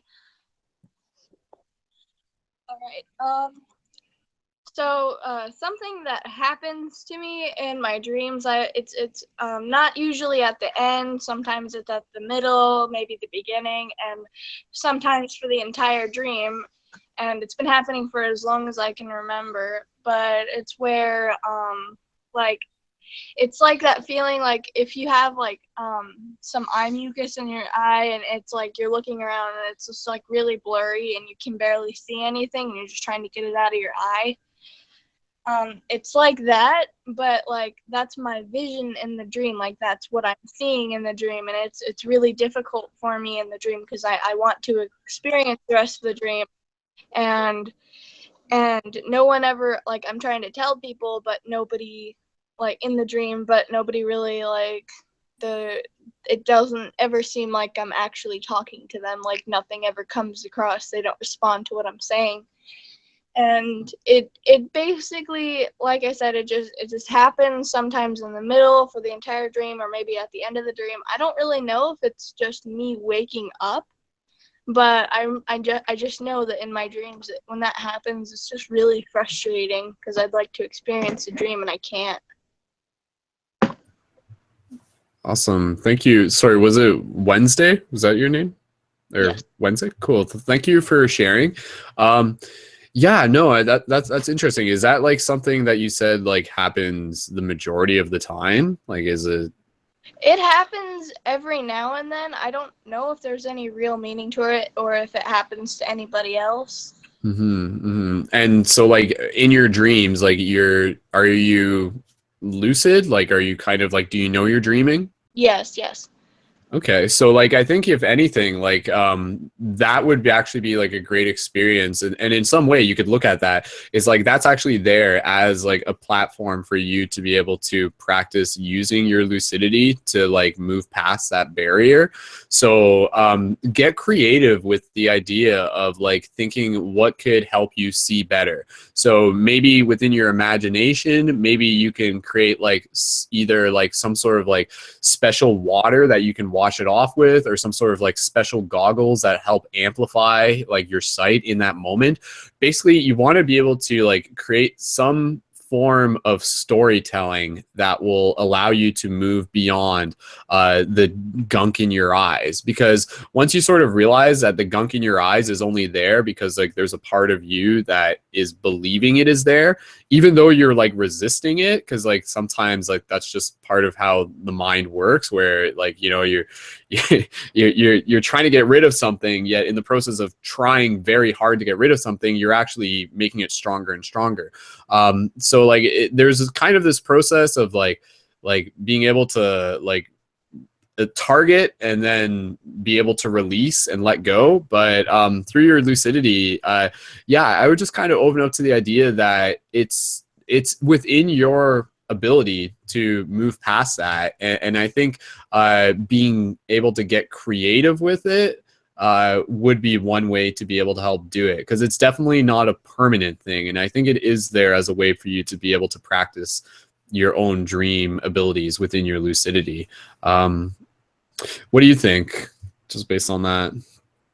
I think, yeah, I have actually in my dreams tried to like make it go away, but I think using different tools, like you said, like creating different tools would probably help a lot more, because I remember just getting so frustrated to the point where I'm like rubbing my eyes and it only gets better for a second. And so I think practicing creating things would help a lot more. Yeah, and another idea, and again, you know, I'm just kind of thinking like, okay, if I was in a situation in my dreams, what would I do in that? One path that you can take, and again, you know, this is just a suggestion, by all means, just play with it or whatever makes sense. Another thing that you can do, and this goes for anyone, but you could actually like practice literally sitting down, closing your eyes, and meditating within your dream.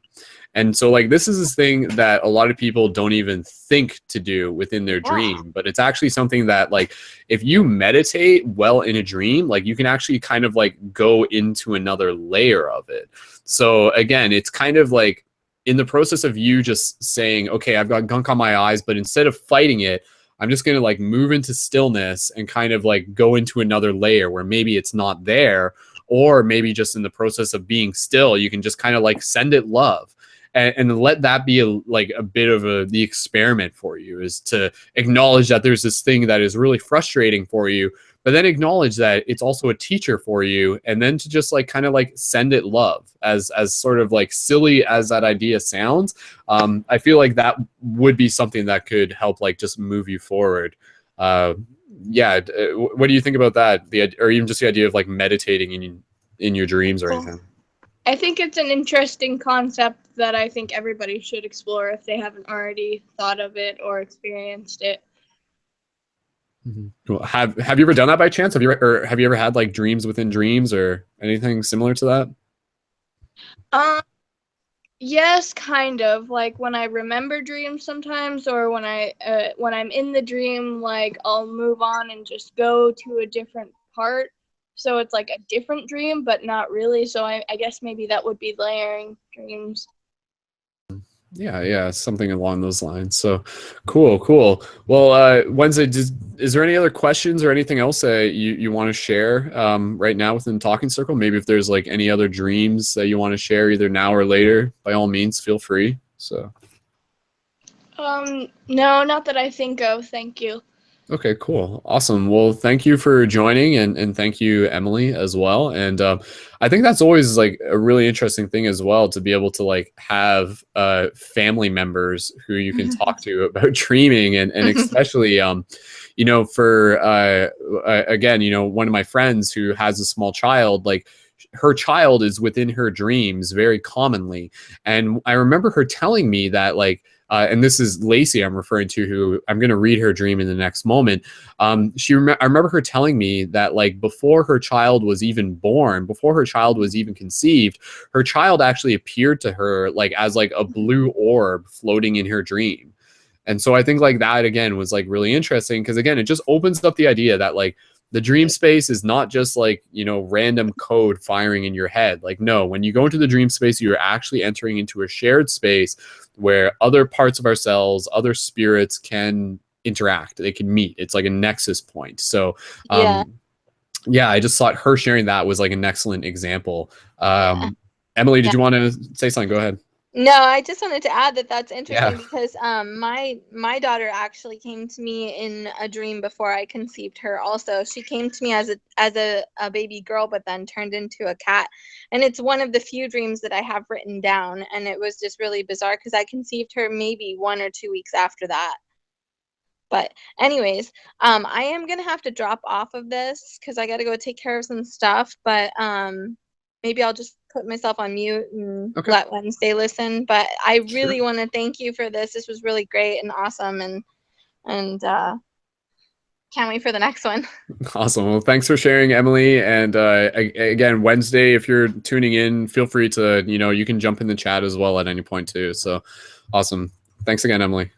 All right, thanks. Cool. Sweet. Okay. So I'm just gonna put Emily's microphone on mute there, but we'll check in with you guys in a second. So I did want to read Lacey's story, but before we do that, I did just want to check in. We actually did have another player who recently joined the game, and that player is Rachel McAdler, and I'm excited to see her. I'm pretty sure that's the same Rachel McAdler, who is also the admin for Paradigm Shift Mexico, if I'm not mistaken. Rachel, if you're there, do you want to test your microphone and we can pass the talking stick to you if you would like to introduce yourself? Jay, sure. Hey, okay, Rachel, I think Hey. we can hear you okay. Welcome to the Hangout. Thanks. Awesome. Would you like to introduce yourself now? Yes, sure. Okay, cool. Okay, my name is Rach. I'm from Mexico. Excuse my English because I'm not so good at it. But yeah, I don't know what else.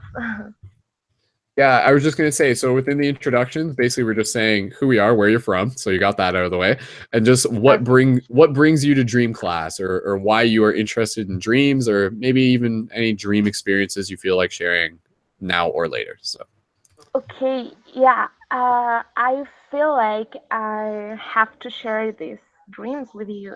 I mean, dreams for me are really important. I think it means everything.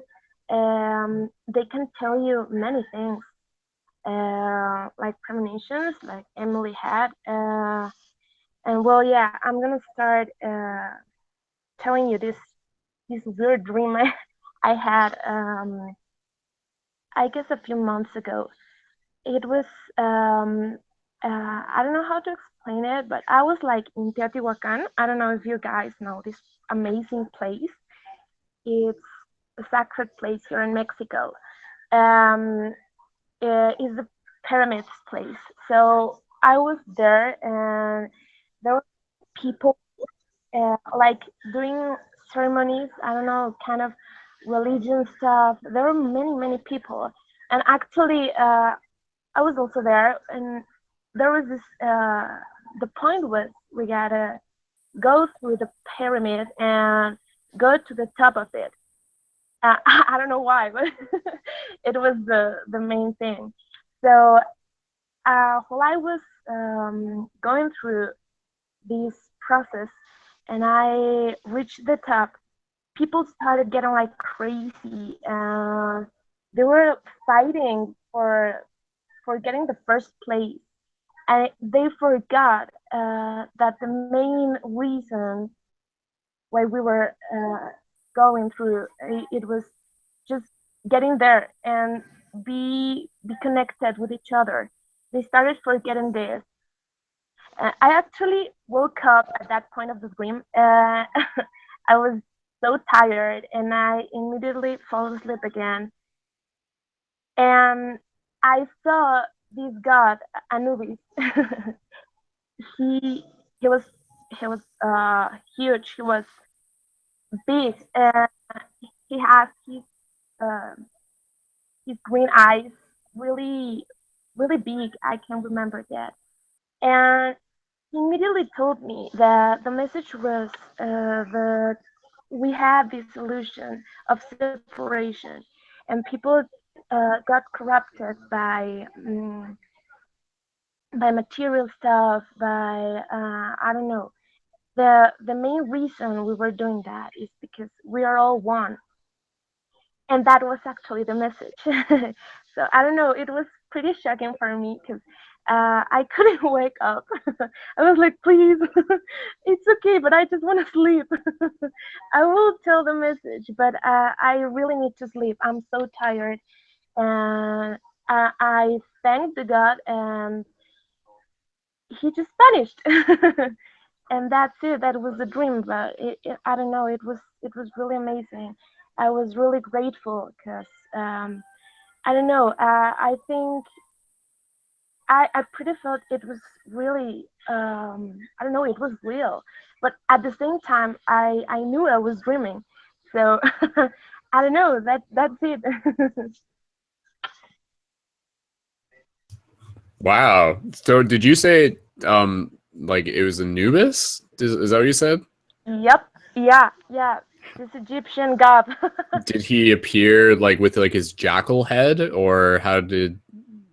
Yeah. Wow. It was his head. He was really huge, like I can't remember how tall it was. But yeah, he has his eyes green, so yeah, they really glowed. I don't know. It was amazing. That's amazing. And Yeah. again, you know, like with a dream like that or any other dream, it's always interesting because like there's always going to be that mystery of like, okay, like was that just my quote unquote imagination projecting a version of Anubis because I know what it might look like, or was this like actually the energy of like that archetype coming to you in a dream? And like what do you feel like? Do you in terms of it being like something your imagination just made up versus like feeling as if it like actually was something, be it Anubis or something similar to Anubis? Like I think the sort of like the how you felt is going to help you sort of like know which was which, so to speak. But yeah, what did you feel, or what do you think?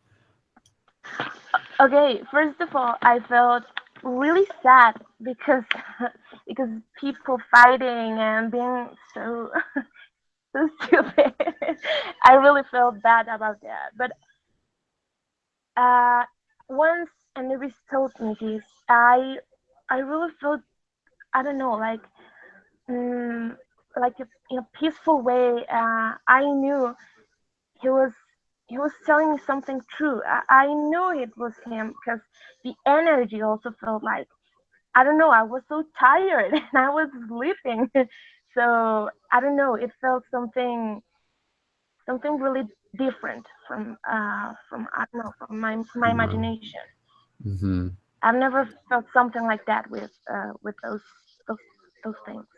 Mm-hmm. So Yeah. Like I think again in a dream like that, I'm just trying. I'm like imagining myself being there.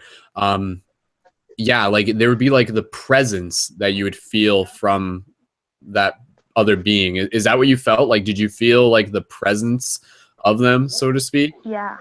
Yeah. It was a different energy. I don't know. I don't know how to explain it. It just felt different, totally different. Yeah, no, I hear you though, and I think you did do a good job of explaining it.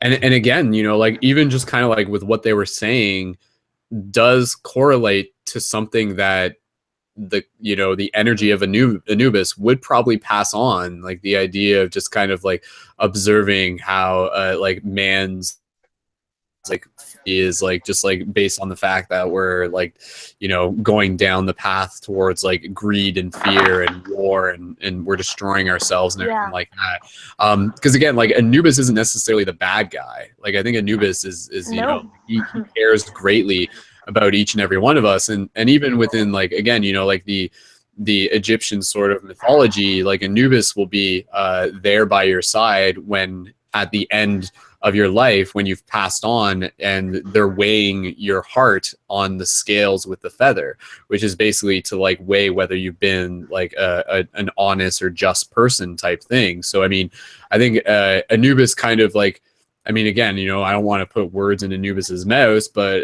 again, you know, like I feel Anubis would want to be able to see consciousness move forward. Like their job is not just to like punish people or whatever, but they're there to provide an antithesis that will lead us into a higher good, that will lead us into a higher calling type thing.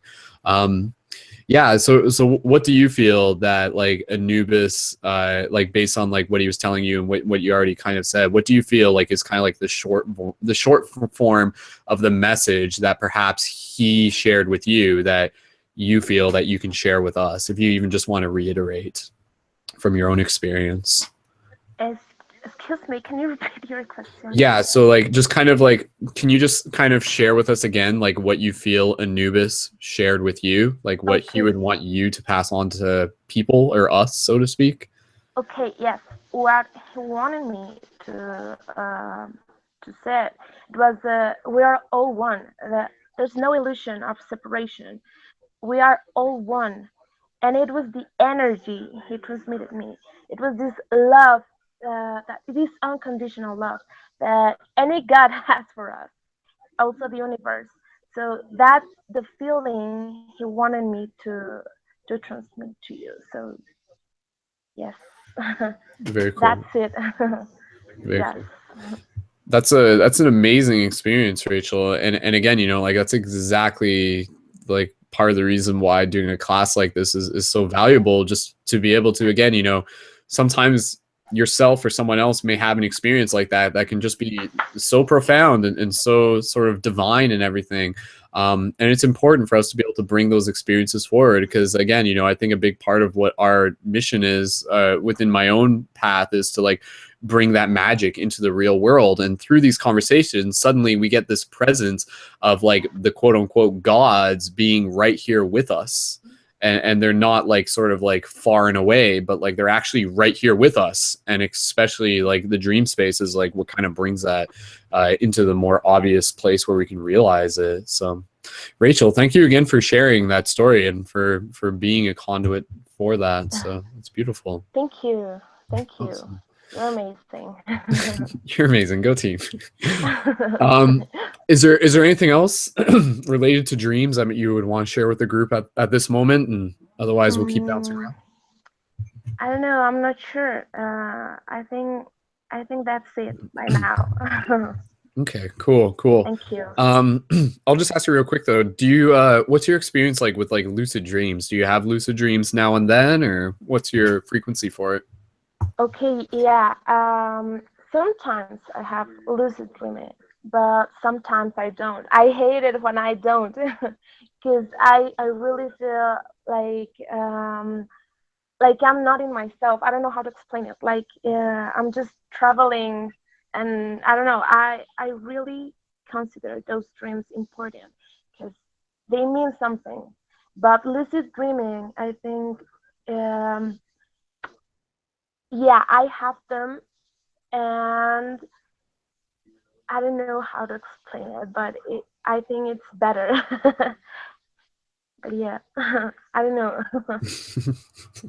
That's cool. Yeah. Yeah. That's good. Like within your lucid dreams, like do you recall being able to do any certain things? Like do you ever fly? Do you teleport? Do you like move things with your mind? I'm just curious. The thing is, I can't remember one right now. But yeah, I've dreamed of flying. I don't know. Maybe doing some magic, like weekend stuff, but powerful stuff. I I don't know, playing with elements, stuff like that. Awesome, awesome. Yeah, no, Yeah. that's playing with elements. That's a wonderful Crazy, thing to but do. it's Crazy cool. stuff. Yeah. That's awesome.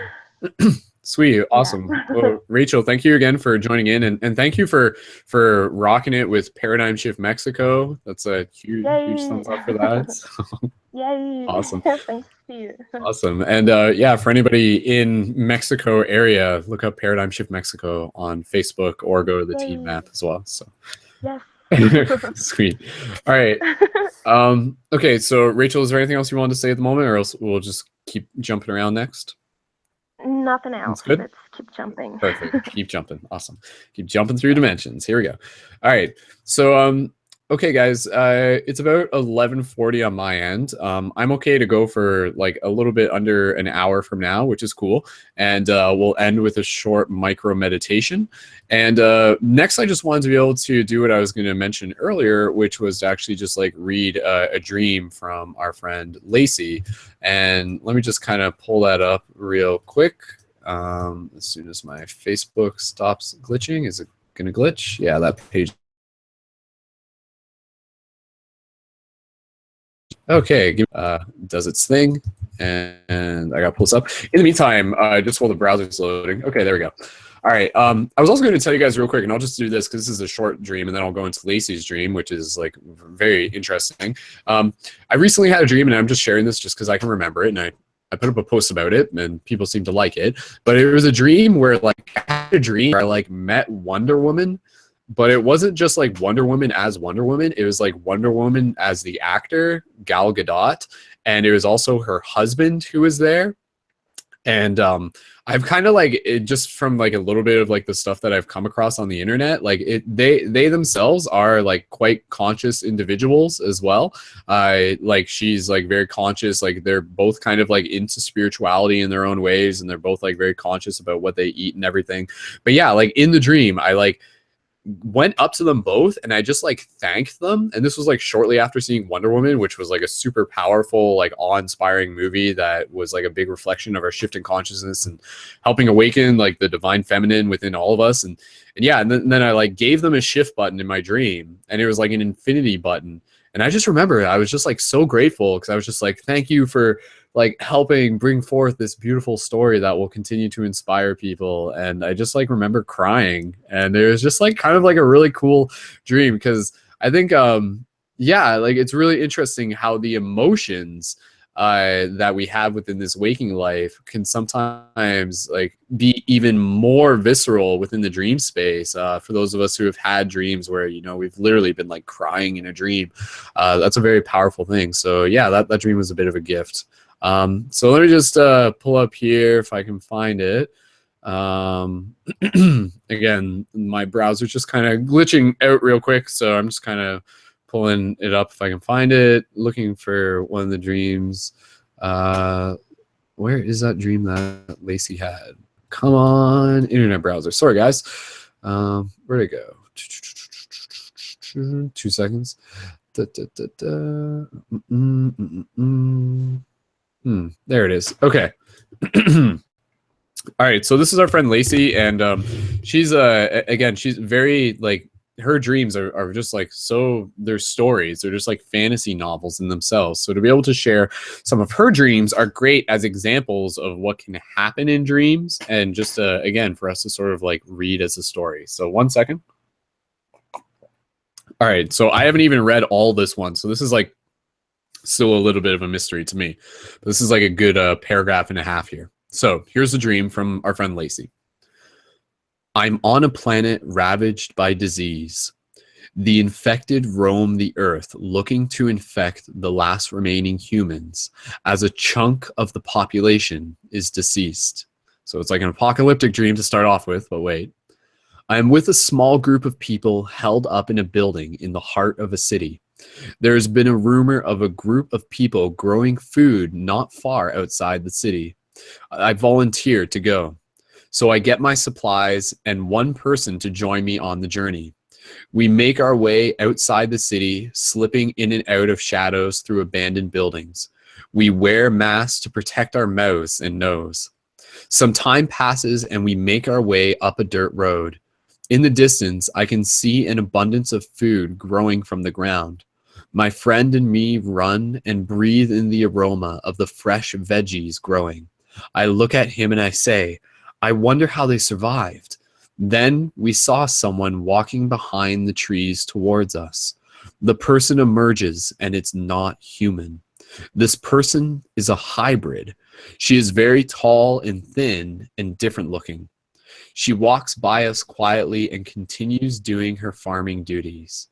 Then an older woman appears from the house and walks over to greet us. She tells us that they are both hybrids and they are immune to disease. Second here. They're both immune to the disease that has ravaged the earth. We are both astounded by this. She then says it's nice to know that there are more of us out there, referring to us and our referring to us, and we kind of look at each other like, what? Okay, I just had to like read that weird. Then she goes on to say that our star family will be returning to get us soon. She continues to say that her and her people have been holding on to an ancient relic for centuries, waiting for this time and that relic, that waiting for this time, and that this relic was a way for them to send out a distress call. So this blows me away. Then I hear something like a high-pitched sound, and I look up and see something shiny in the sky. I tell my friend, look, the object slowly hovers before picking up speed and hurling towards our location. I'm like, holy shit, she was telling me the truth. Then suddenly the ship is hovering above us. And it's like two pyramids on top of each other with intricate hieroglyphs etched into its side. The ship lowers and I reach up to touch it, and then boom, a bright light emanates from the center as it begins to open. The end, or to be continued. So yeah, so there you go, guys. Okay, so just like again, like a quick recap, that's Lacey's dream, and it's basically the parallel reality, which we can get to in a second. Is it a parallel reality? Is it just imaginary? I don't know. But in the dream, like listen to the story here, because like this is like so important and like relevant. So it's like a story that it is like the planet is ravaged by disease. There's no growing fruit and vegetables, and then they escape outside of the city and they find this vegetables being grown by these hybrids who are humans and hybrids, and then they have a way of being able to call like a distress signal, which brings in like another spaceship to be able to help them.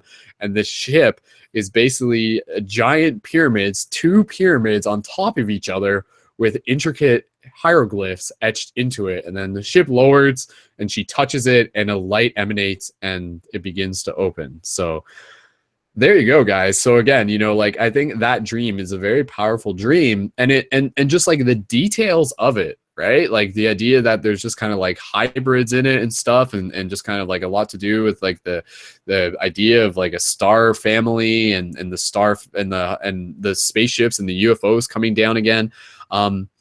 Is like her dream literally just like purely within the confines of her own imagination, or is it literally kind of like her opening up into perhaps like a bigger narrative, and this story is kind of like a symbolic teaching that can be passed on through the rest of us through storytelling, but it's also something that her soul is directly able to experience and learn from in that moment.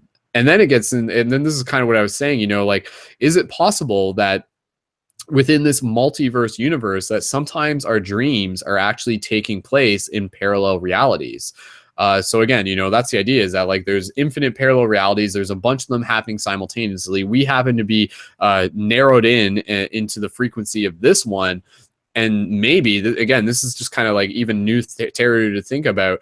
Are some of our dreams, as much as they are just like momentary momentary, just kind of like imagination realms within that one dream, or are they sometimes literally us kind of like experiencing something within like a parallel version of Earth in the future or something? Like, is her dream literally something that exists somewhere, you know, so to speak, or getting into the idea of like, is that actually her kind of like having a dream of a future life in her present state that is helping connect her to her bigger story, where she's like off going on adventures and connecting with Star Family as much as she is now. So now that she kind of like has these dreams, it kind of helps her like integrate this into her experience of who she is now and everything. So anyways, I just think that's amazing. And I just want to be able to open it up. So anybody else have any thoughts on Lacey's dream, or just any other comments on just like what their thoughts were on it?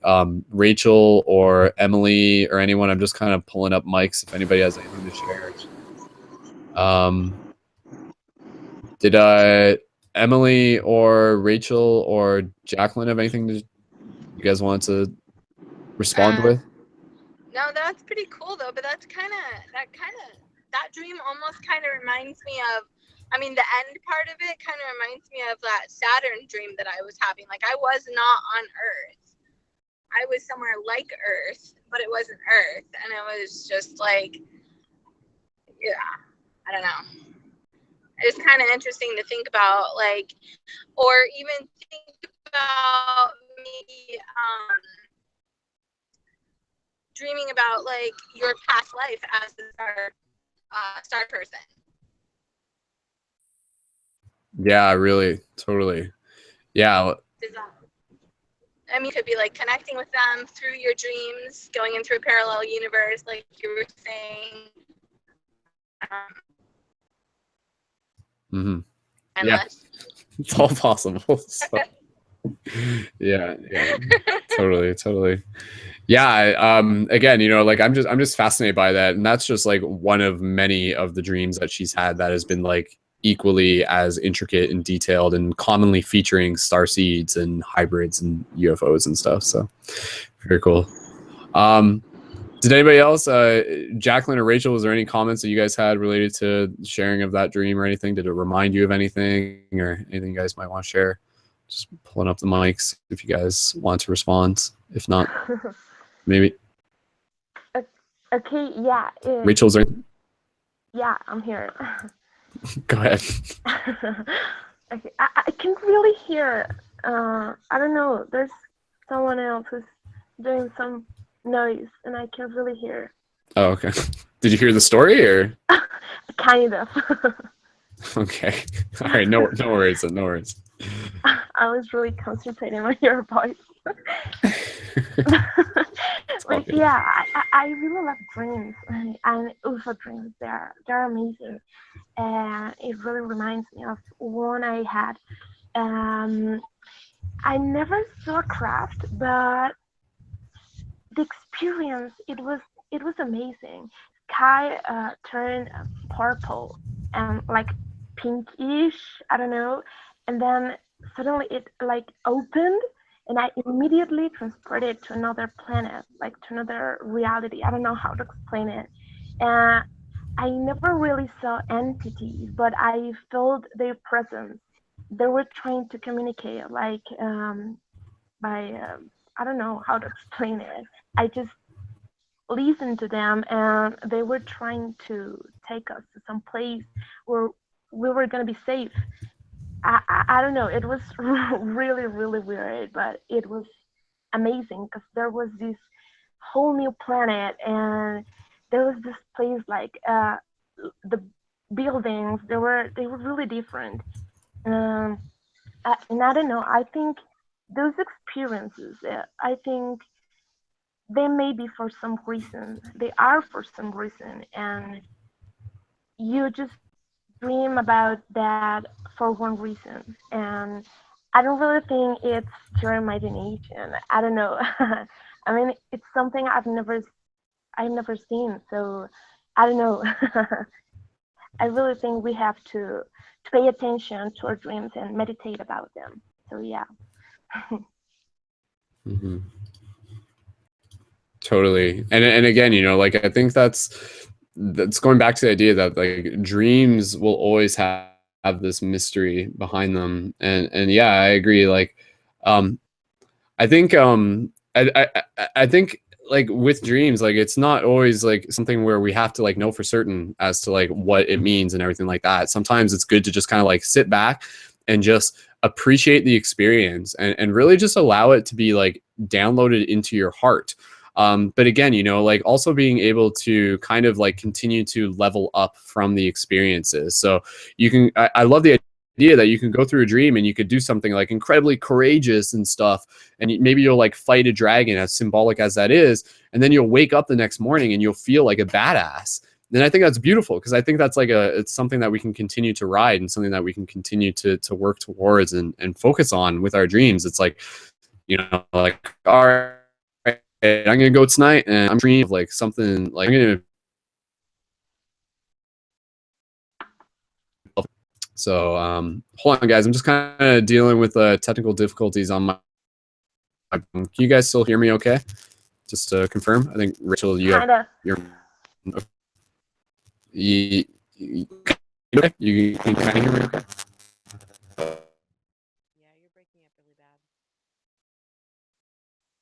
I'm listening to you.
Oh, we lost him. No, Brandon. Don't leave us. He'll probably come back. Sometimes that happens. We lost him. Well, do you have any other dreams? You seem to have really awesome dreams. Whom? You want to share? Like me? Yeah. Okay. We're on the air. Might as well. Okay. I think I don't have any dream right now. I just wanted to share with you guys those two dreams that they're really important in my life. Yeah, no, those were awesome. Yeah, I know. They were pretty crazy. Yeah, I wish I Yeah. could share. I can't really remember many of them. Of your dreams? Yeah, I remember a couple of them. I try to keep a dream journal, but Okay. awesome. Yeah, I think that's important. That keep like a journal where you can write about them. I think that's really important. Yeah, for sure. Yeah. Yeah.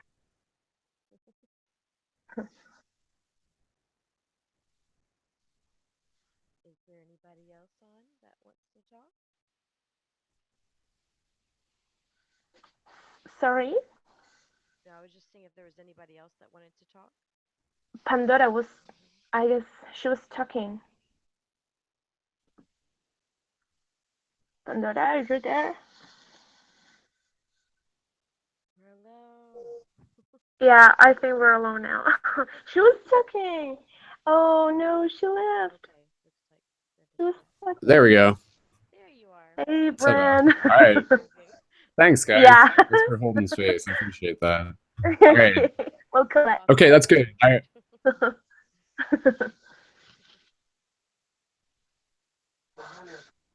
Yeah, I think we're good. Okay. All right. Okay, we are back.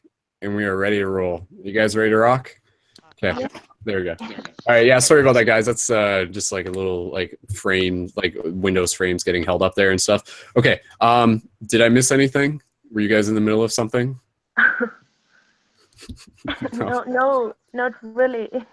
Okay, cool. All right. I know Anne was in here a minute ago. Hopefully she joins back. So I want to be able to pass the talking stick over to her just to be able to introduce it. And yes, just going back to going back to the dream that we were just having shared there from Lacey.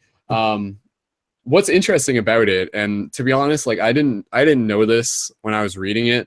But like after I read it, I like had to ask her because I had a suspicion.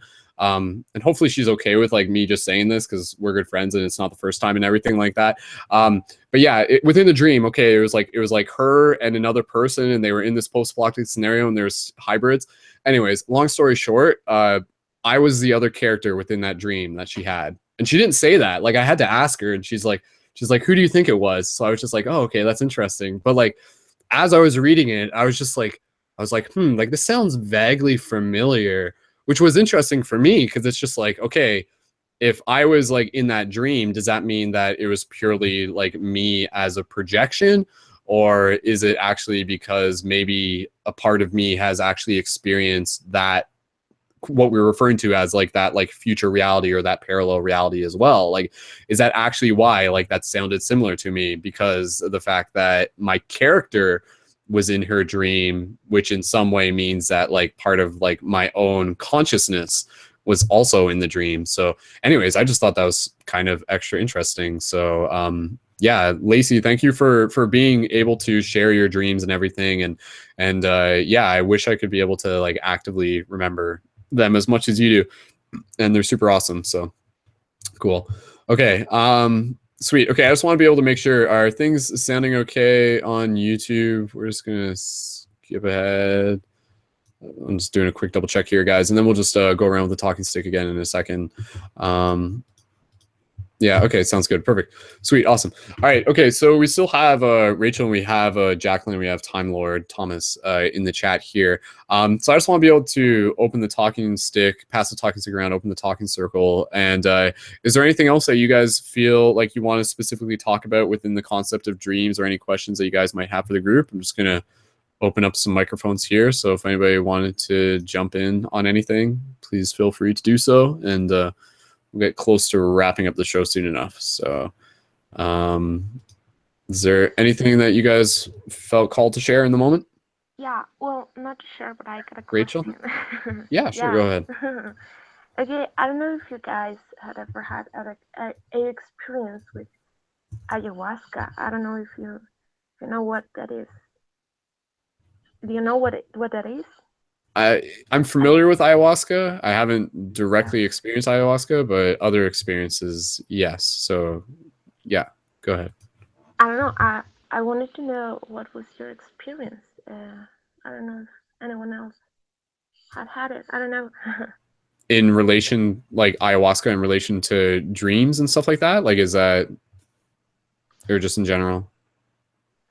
Well, I don't know, just in general, because I think, as you said at the beginning, you were saying psychedelic experiences, they mean a lot. So I wanted your experience.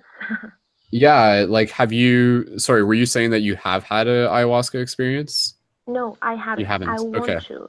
Yes, Right. I want to, but one thing that I can share, and again, like I haven't had an ayahuasca experience. I have had psychedelic experiences. I've worked with mushrooms, LSD, DMT, cannabis, salvia. That's and like those are the primary psychedelics and everything that I've worked with and everything.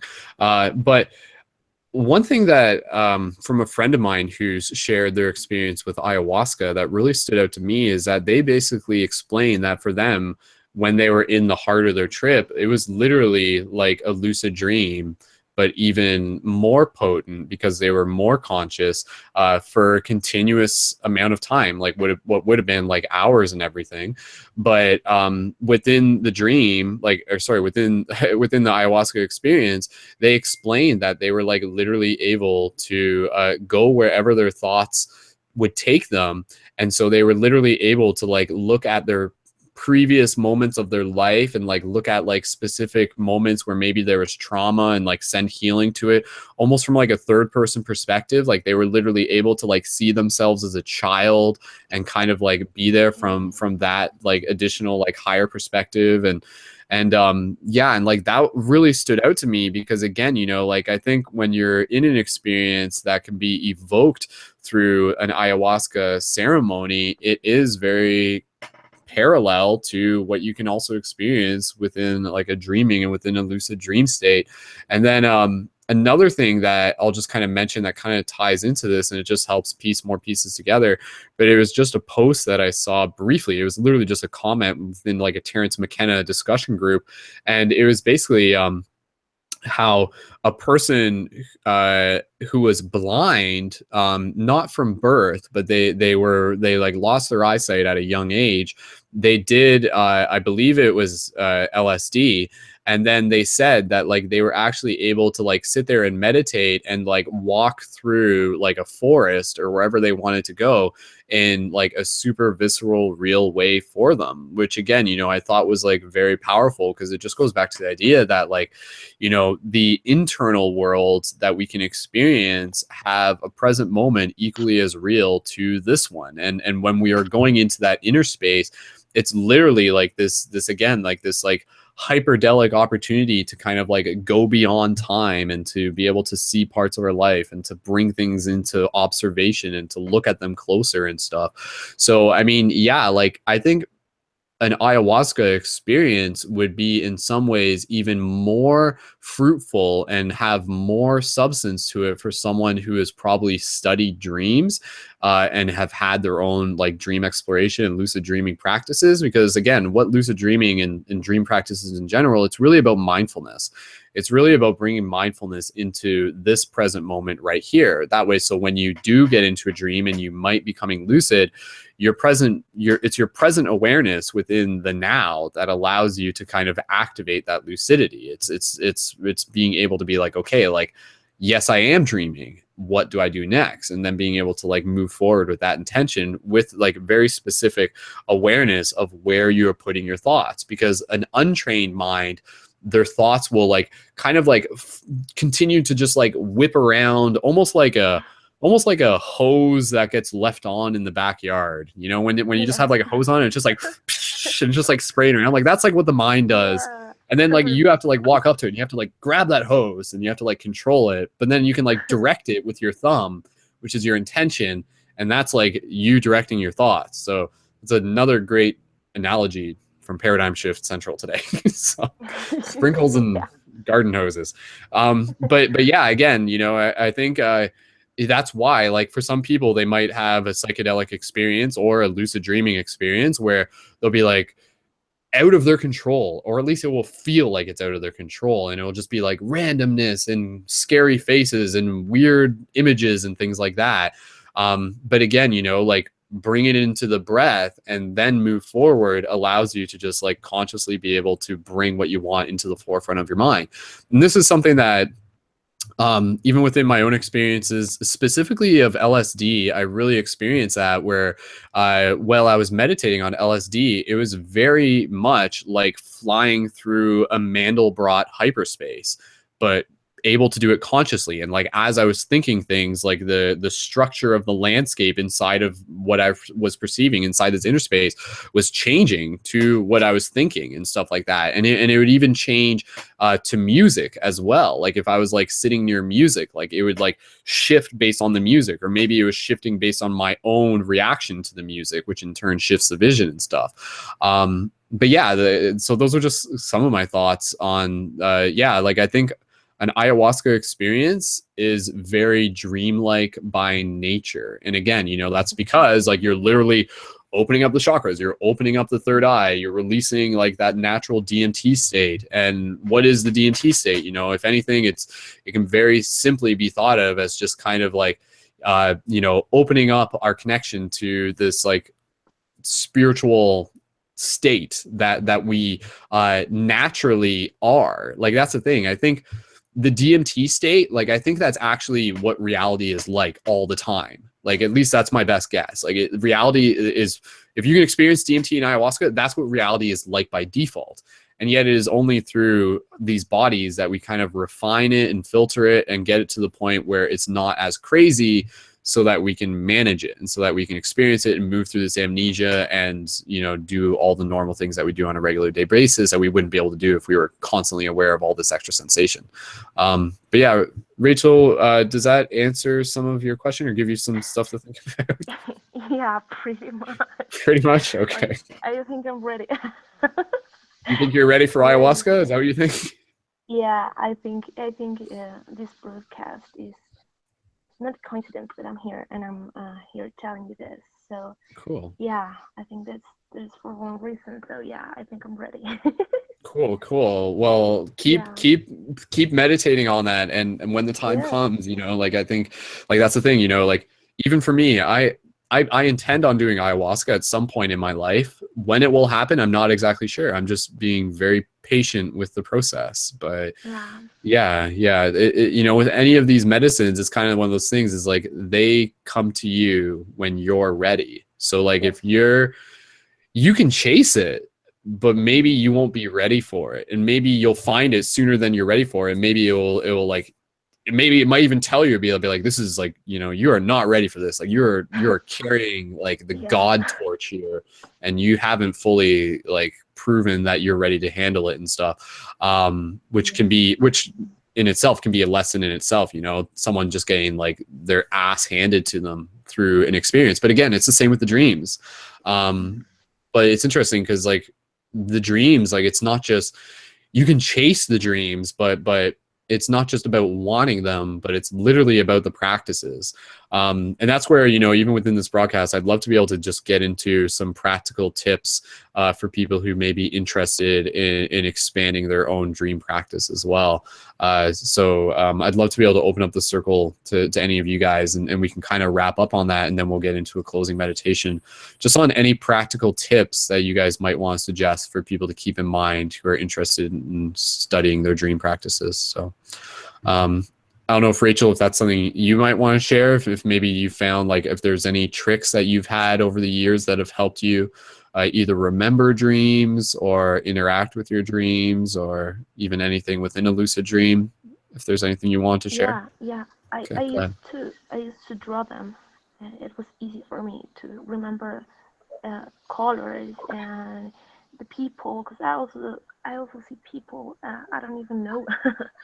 So I draw them, and actually, have a journal and write them down so you can remember everything. And as you said, emotion. So Absolutely, yeah. And again, like that's pretty much like within the top 3 tips is to have a dream journal and to write them down. Rachel, how long have you been writing down your dreams though? Just curious, like. Oh my God, I don't know. As I said, I started drawing them, then I started writing, but I can't remember since I was a little girl. Well, that's awesome then, because like that, did someone, like I'm kind of asking that because I'm curious, like did someone tell you should start writing down your dreams, or was that just something you did?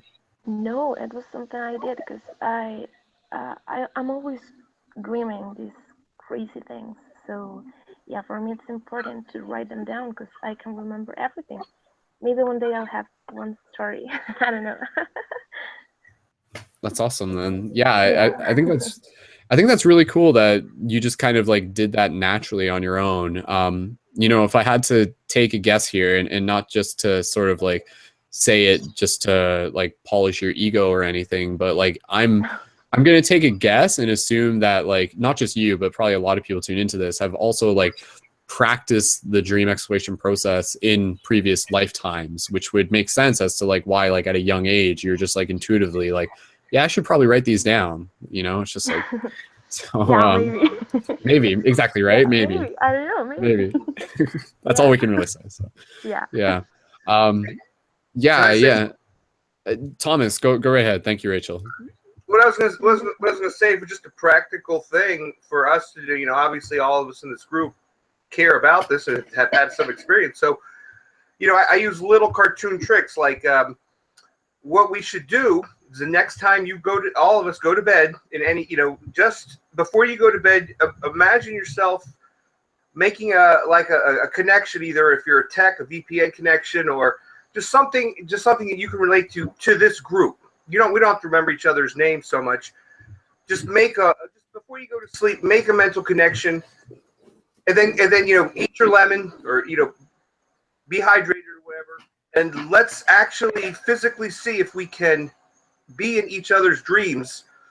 They don't have to be at the same time in the timeline of reality. The next time you go to sleep, think of this group, think of that VPN connection, take that, eat that lemon slice or whatever practice you do, and see if we can meet up in a dream and physically interact in that sense. Not physically, but multiverse react. You understand what I'm saying?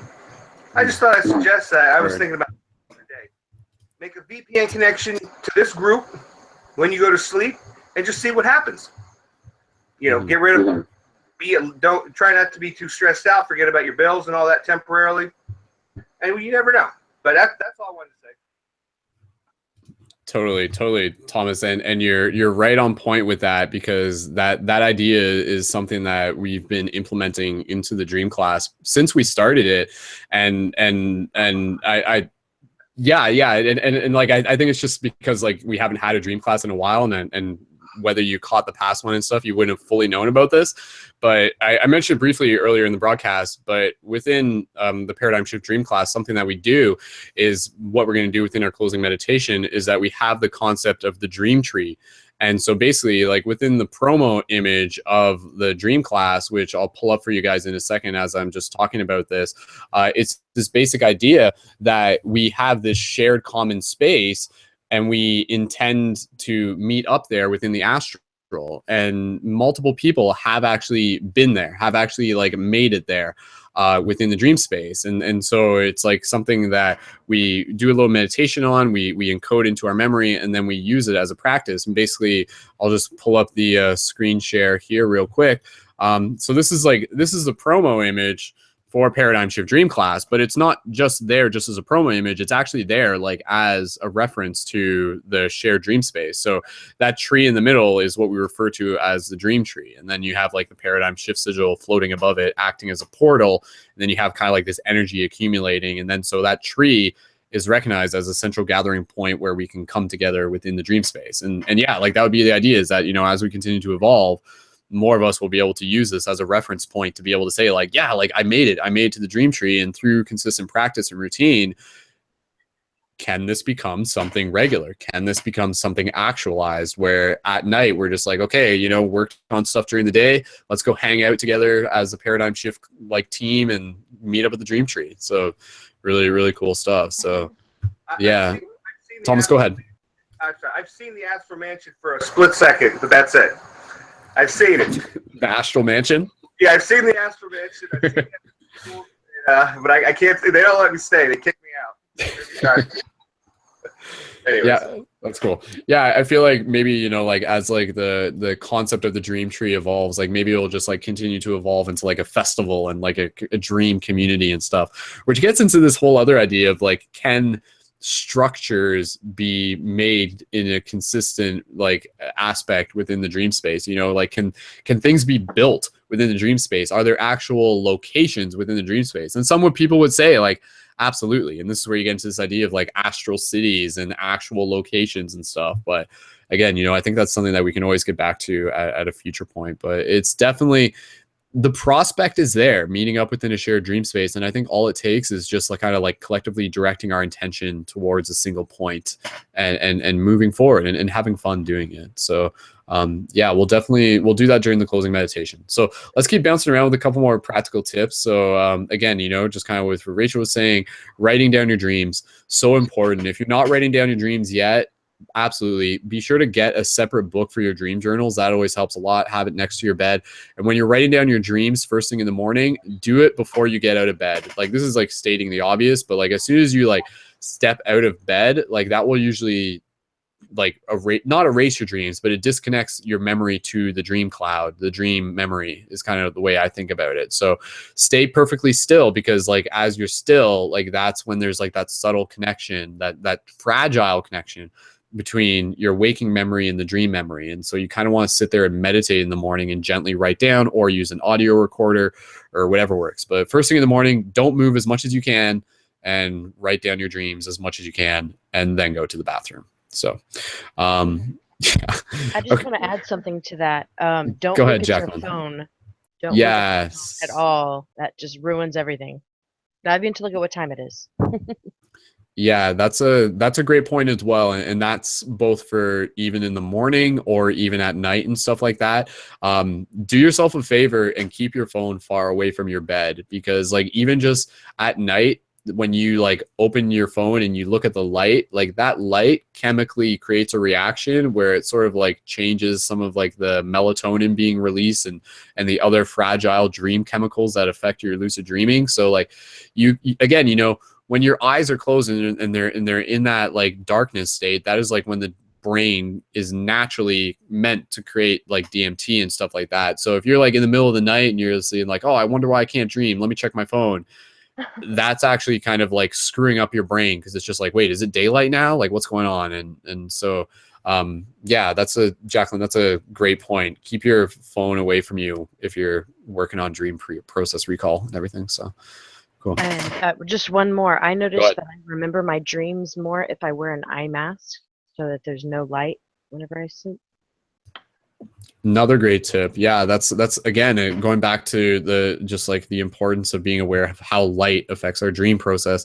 I found that too, and I was going to even recommend this to Emily. I was going to recommend this to your daughter if you guys are still tuned in, and I'll pass the talking stick over to you guys in a minute if you want to share any suggestions. One thing that I found that can help even just when relaxing and going to bed is just to take like a face cloth and to put warm water on it, and then just take a warm face cloth and just put it on your eyes. That way, so the warmth of the face cloth actually like helps your eyelids. It kind of like relaxes the muscles and stuff. This was something that was recommended to me after using a computer screen for a lot. You know, your eyes might get tired, so it's good to sit down and put a warm face cloth over your eyes. But it's also good to do that within your dream practice as well. So see if that's actually something that you can implement if you choose to, is to fall asleep with like a warm face cloth over your eyes. And again, like Emily, for your daughter, maybe in some way, maybe that would actually like help with what she was talking about with like the stuff in her eyes within her dreams and stuff. So yeah, definitely. Thank you. Cool. Okay. Any other practical tips from anybody in here? Feel free to jump in. Emily, was there anything you wanted to share in terms of practical tips for dreams? No, I'm good. Cool. Okay. So other things, or I'll just, anybody else who wanted to share anything before I mention stuff? Yeah. Rachel? Go ahead. Yeah, go ahead, Rachel. Oh, sorry. Okay, yeah, you're good. Go ahead. Okay, there? Yeah. Okay. Well, yeah, I saw a video from this amazing guy, and he's expert in lucid dreaming. He said the key to start practicing lucid dreaming is to do something before sleeping. Like, I don't know, maybe rub your tips or something like that, and keep doing it until you fall asleep. And you will remember you were doing something while dreaming, so you will know you are dreaming. Then you will have lucid dreaming. So yeah, that's the tip. So you're saying like kind of like rubbing your fingers together or something like that? Yeah, just doing something. Yeah. Just do something you will remember while sleeping, and then you will start having lucid dreams. Yeah. So that's another good tip. Something that I've practiced a bit within the past, but again, you know, like with so many of these things, they work when you're consistent with them. If you do it once or twice and you don't really get any results, don't let that judge like the entire like practicality of the tip based on the fact that you only did it a couple times. Like it works when you get consistent, because you're creating routine, you're creating programming within your consciousness, within your brain. But yeah, like one thing that I found that was a useful tip, was to like kind of gently almost like play the piano lightly with your fingers on your body as you're falling asleep. And so the idea is that like you're not moving your hands so much, you're just gently moving them, like enough so that your body could literally still fall asleep while you're still kind of moving your fingers. And then as you're doing that, like you'll eventually, like potentially, like what can actually happen is that you feel yourself still moving your fingers, but then you're actually asleep. And then the next, this is kind of separate from Rachel's thing, but I'll just explain it just so the context is there. So let me just reiterate. Okay, so like say you're falling asleep and you're gently playing the piano. You can do it like on your leg, on your arm or whatever. And then what you're meant to do is that like every like 10 breaths or something like that, what you do is that you gently just like plug your nose and try to inhale. And then obviously if you're awake, like that it will be like, okay, my nose is plugged and I can't do it. And then you go back to moving your fingers. And then you do this again, but then eventually it's going to get to the point where you're going to plug your nose and you're going to go to breathe and it's going to work, because you've actually fallen asleep, but your mind is still awake. So the idea behind, in some way, of like moving something with your hands or doing some sort of slight movement while falling asleep, part of the intention behind that is to keep your mind awake as your body falls asleep, because that's kind of like when you can get into that lucid state, is that you transition to that dream space, but your mind is still awake. So sometimes that's what often is referred to as a wake-induced lucid dream. A wild lucid dream is the acronym. So yeah, you can kind of play around with that, like different ways of like keeping your mind awake as your body falls asleep, because like that is a very interesting like space that you can experience. And then some people, they can experience within that space, like there's like a very visceral sensation of their body kind of either sinking or floating. And that's like almost like this feeling of kind of like us kind of going into the inner space. There's like an actual visceral sensation that you can experience if you're conscious of that moment when your body's literally transitioning. And it's literally like kind of like this, like it's like the soul like moving or something. You can feel it. It's very visceral, and sometimes it can spook people if they don't really fully understand what it is they're experiencing. But yeah, I think doing something with your hands while falling asleep is a good one. So Rachel, that's a good one. Yeah. Cool. Awesome. All right. Anybody else got any other practical tips that they would want to share? I was just going to share just a couple more, and then we'll get into our closing meditation. So if not, no? Okay. So other practical tips that I would just mention, and I'm not going to get into detail right now, but again, so writing down your dreams, these are like the common ones. I will literally mention this every class because, people who haven't heard them before, it's worth hearing them again, or hearing them the first time. So writing down your dreams is very important. Meditation is also very important, because that's about, again, bringing your mindfulness into the present moment, and that bleeds over into everything that you're doing within your dream process, including falling asleep with mindfulness and keeping your mind awake while your body falls asleep. And then reality checks is like a whole nother thing in itself. And so again, like that's where you're bringing in the curiosity into your waking state, while also developing like physical habits that can relate into the dream space. So again, like pulling your finger, try pulling your finger while you're awake, and you'll notice that it doesn't do anything different. But if you pull your finger when you're asleep, your finger might stretch and become like really rubbery, and you'll be like, oh, that's really unusual. I must be dreaming. But again, you can also do that with things like jumping and trying to fly.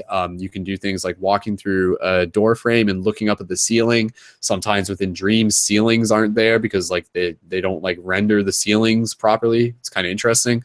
Other things can be is like checking your watch, because watches don't work properly within dreams usually. But usually when you're doing these things, I'll just say this, when you're doing these things in the waking state, part of the idea is that you want to be able to program your mind to actually do what you're trying to do as if it was a dream space. So if you're in the waking state and you're trying to imagine, if you're trying to jump to see if there's gravity still working, because sometimes within your dream space, if you jump, you might float up. But if you jump within this space, what you actually want to do is you actually want to jump as if you're trying to float. So don't just jump to see whether you'll fall down. Jump with the idea of trying to make yourself float. So literally like the Peter Pan thing. Like if you think you can fly, you can fly. So jump with the intention to float. And then that way, when you're in the dream, you'll jump with the intention to float, and you may actually float. Because it's possible to jump within a dream and land normally and be like, oh, okay, it's not a dream. even though it actually is a dream, because it's actually your thoughts that are creating the scenario, not just the entire like nature of the dream. It's your thoughts that govern, you know, the laws and stuff. Like that's why like gravity doesn't exist within the dream space. It's your thoughts about gravity that exists within the dream space. So that's why it's flexible, right? There is no spoon. There is only the mind, and the mind is what bends it. So then other things to keep in mind. So again, writing down your dreams, meditation, reality checks. Other things to keep in mind would also be cultivation of sexual energy. This is a very big thing, especially for males. I don't want to say just for males. I know it's a big thing for male and females, but especially for males and everything. I'm saying that from my own experience, and you know, this is like not just like from like my opinion, but when you get into a lot of the esoteric teachings, such as like the cultivation of sexual energy, they talk about the idea that if you're looking to do things like astral projection and lucid dreaming, you require to have like that potency of like the energy created through the buildup of like through the cultivation of the sexual energy over time. So again, just keep that in mind. If that's something you're interested in, I would just encourage you to do some research on it. You can look up like Mantak Chia, someone who I always recommend, MANTAKCHIA. So yeah, be aware of like your cultivation of sexual energy. Like if you're planning on astral projecting, it becomes, if you're planning on lucid dreaming or anything like that, it becomes more accessible the more you've cultivated your energy. That is like, I want to say that's a fact. Like for some people it's going to be different and everything like that, but I'd say that's pretty factual. And then moving that energy to other parts of your body and using it for creativity and not just dreams as well. Another thing would also be any sort of like diet and also like substances that you may be working with. Just being aware that eating a bunch of food before going to sleep will probably cause you not to remember your dreams, because your body's going to be focusing on digesting your food and opposed to being able to send the energy to the subtle aspect of recall. And also anything where if you're working with cannabis or anything like that, cannabis, because of the way it interacts with the brain, naturally it seems to affect dream recall.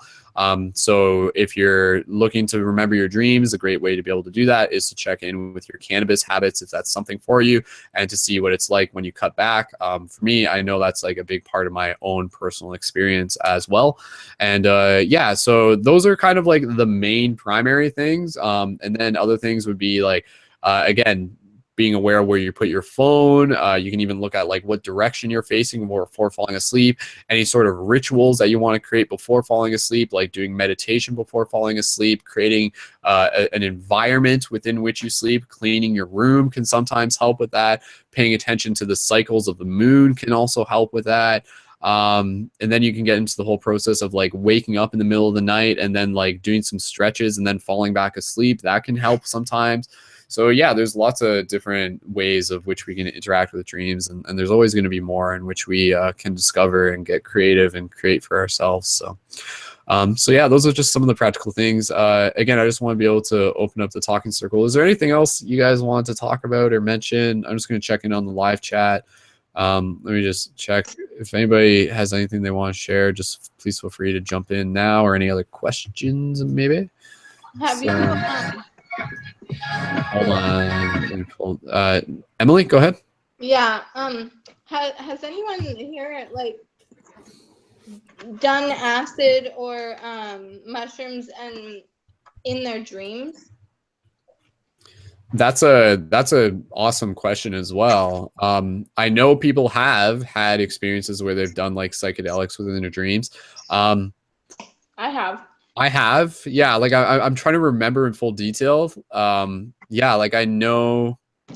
Yeah. Well, maybe Emily, did you want to share anything about that or? Yeah, I mean, I can. It's actually kind of a frustrating dream because I'll take the substance and then I'll be waiting for it to kick in. It only slightly kicks in, but it's interesting that my body actually produces that in my dream, or my dream produces that same sensation that I would get if I actually had taken it. Yeah, I agree. I'm super fascinated by just that idea. Again, because I feel like sometimes it's it's like the substance activates a program, but sometimes you don't need that substance to activate that program, especially within the dream space. Like if you just think like, like mushroom mode activate, and then you're there, right? Like it's because especially within the dream space when all the things are naturally like firing already. Yeah, it seems fascinating. So again, like that could be for some people a motivator for them to study their dreams, because it's just like, wait, like could I like what happens if I like smoke DMT in my dreams, right? Like whoa, man. So you got to earn it though. You got to earn it. So yeah. So, but yeah, no, I think that's really, really interesting. Yeah, that just like the consciousness kind of works that way, that you can kind of trigger a sensation just by bringing the story element into your experience. So yeah, cool. Emily, was there anything else you wanted to share, or any other? Nah, I think that's cool. it. That's cool. Sweet. Thank Awesome. you. Thanks. Sweet. Okay. Anybody else have anything they want to share? Thomas, I'm going to bring your mic up just briefly. Anybody else have anything they want to share? Rachel, Jacqueline, Thomas? If not, that's cool. We'll get close to wrapping this up. No. No, not at all. Okay, cool. Awesome. All right. You guys, thanks again for joining, guys. Appreciate you guys being here. It's awesome to be able to have this community where we can talk together and be able to co-create these conversations, and thank you again to everyone listening into this. And so with that said, guys, we're going to get close into wrapping up this broadcast. We're just going to conclude with the final closing meditation with the Dream Tree. I just want to do some basic reminders to invite you guys to check out paradigmshiftcentral.com. And in terms of a next broadcast, I do want to be able to do a guided story meditation for the full moon coming up, but that's going to be on Monday. But I still have to create the links and everything for that. Like I still have to like meditate and prepare for that, because that takes a lot of work to do those, and I really have to like make sure I'm in the right place to be able to do those. But again, that will be a guided story meditation. So for those of you who haven't experienced them, it's basically like experiencing like a guided waking dream in a lot of ways. So a lot of magic and imagination inside of it. So stay tuned for that, and just check the Paradigm Shift Central website on like Sunday, and you should see a post up about it under the Central News as well. So again, just reminding you guys that what makes this project possible is a huge thanks to everyone involved, in particular the Team Patreon supporters. And we did have one new Patreon sign up while we were in this broadcast, so thank you to Ann Jones for signing up, much appreciated. And again, you guys can sign up as a monthly micro contributor. The monthly micro asking donation is just $3 to $5, and through the power of micro donations and sacred commerce, when we all give a little, we all give a lot, and the funds from that help support the ongoing evolution of the community, and also get you your Shifter Booster Kit when you sign up for $3 to $5, and you can get a kit that's worth about $70. And over the next several weeks, I'm going to be grinding my cosmic butt off to be able to make more of the Shifter Booster Kits to be able to send out for you guys who have ordered those and are patiently waiting. So thank you again. And again, that's at patreon.com/Brendan Culleton that you can check in on the Patreon. And you can also find it through the main website through any of the banner links to the Patreon as well. So in addition to that, guys, Monday we'll also have a Shift Teams work period. So inviting you guys to join in on the website if you want to be involved with some of the co-creation of the community. And all you got to do is just show up between 9 a.m. and 4 p.m. Eastern Standard Time and check in on the live chat. Just be like, hey, I'm online. What's up? And I may be doing a live broadcast that day. I may not. Again, like that's kind of overlapping with me preparing for the global meditation. But nonetheless, I invite you guys to continue working on your own creation of conscious media and your own creation of paradigm shift communities. And by creating quest journals and by creating videos and by creating conscious articles. And shout out to everyone who's already had stuff online. There's new stuff up there that I encourage you guys to go check out. A recent quest journal that I put up about my Shiftimism adventures from Canada Day, and also the Mystic Spider-Man video, which I invite you guys to check out as well, plus a lot of other cool stuff from community members. So Other than that, be sure to like Paradigm Shift Central on Facebook as well and help support the posts that go up there and click to get notified. You can find me on Facebook at Skull Babylon and subscribe to YouTube on Skull Babylon if you haven't yet. And you can find Paradigm Shift, all the broadcasts on iTunes under Paradigm Shift Radio. So be sure to invite your friends to the project and share this and future broadcasts with other people. And yeah, thank you guys so much for being a part of this. So with that said, let me just take a moment here to relax, and we're just going to get close to wrapping up this broadcast. And I just invite you guys to join in this shared closing meditation that we'll do. This will be no more than 10 minutes. And we're just doing this as a little practice, going back to the idea of being able to work towards the shared dream experience.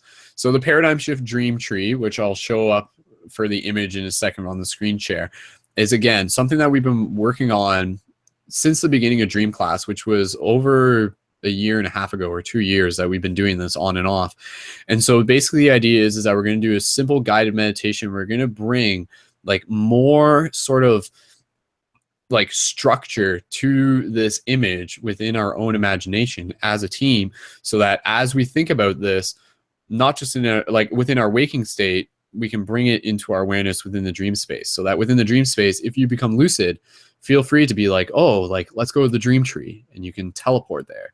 And there may be other astral parts of ourself who are hanging out there. I'd like to, in some way, like create the idea that a part of us is always at the dream tree. So a part of me is always at the dream tree. So if you go to the dream tree, you can like come find me, like sitting down next to it, and we can have a conversation to it.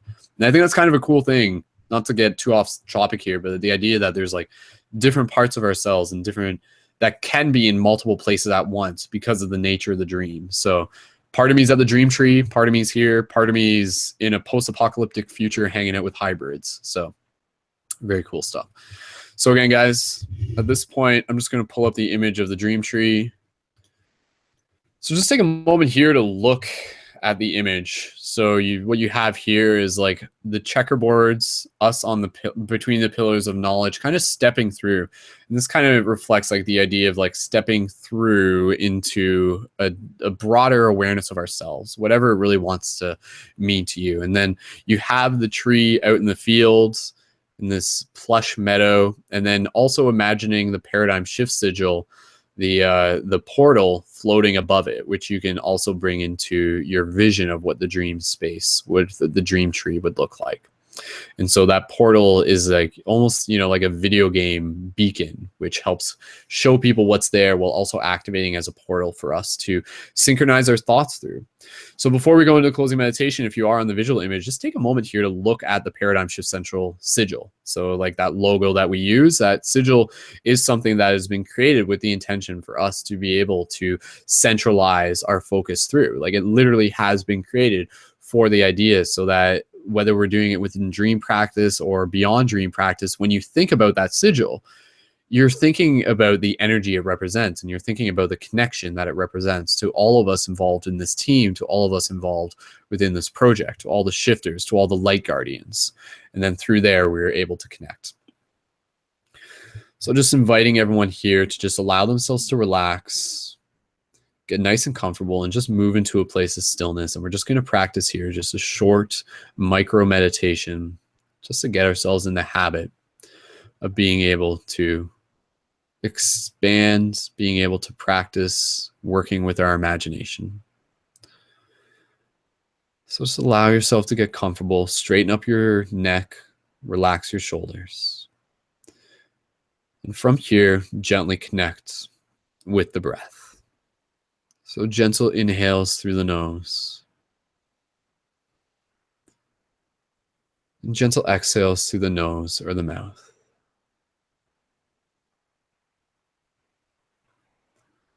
And again, gentle inhales,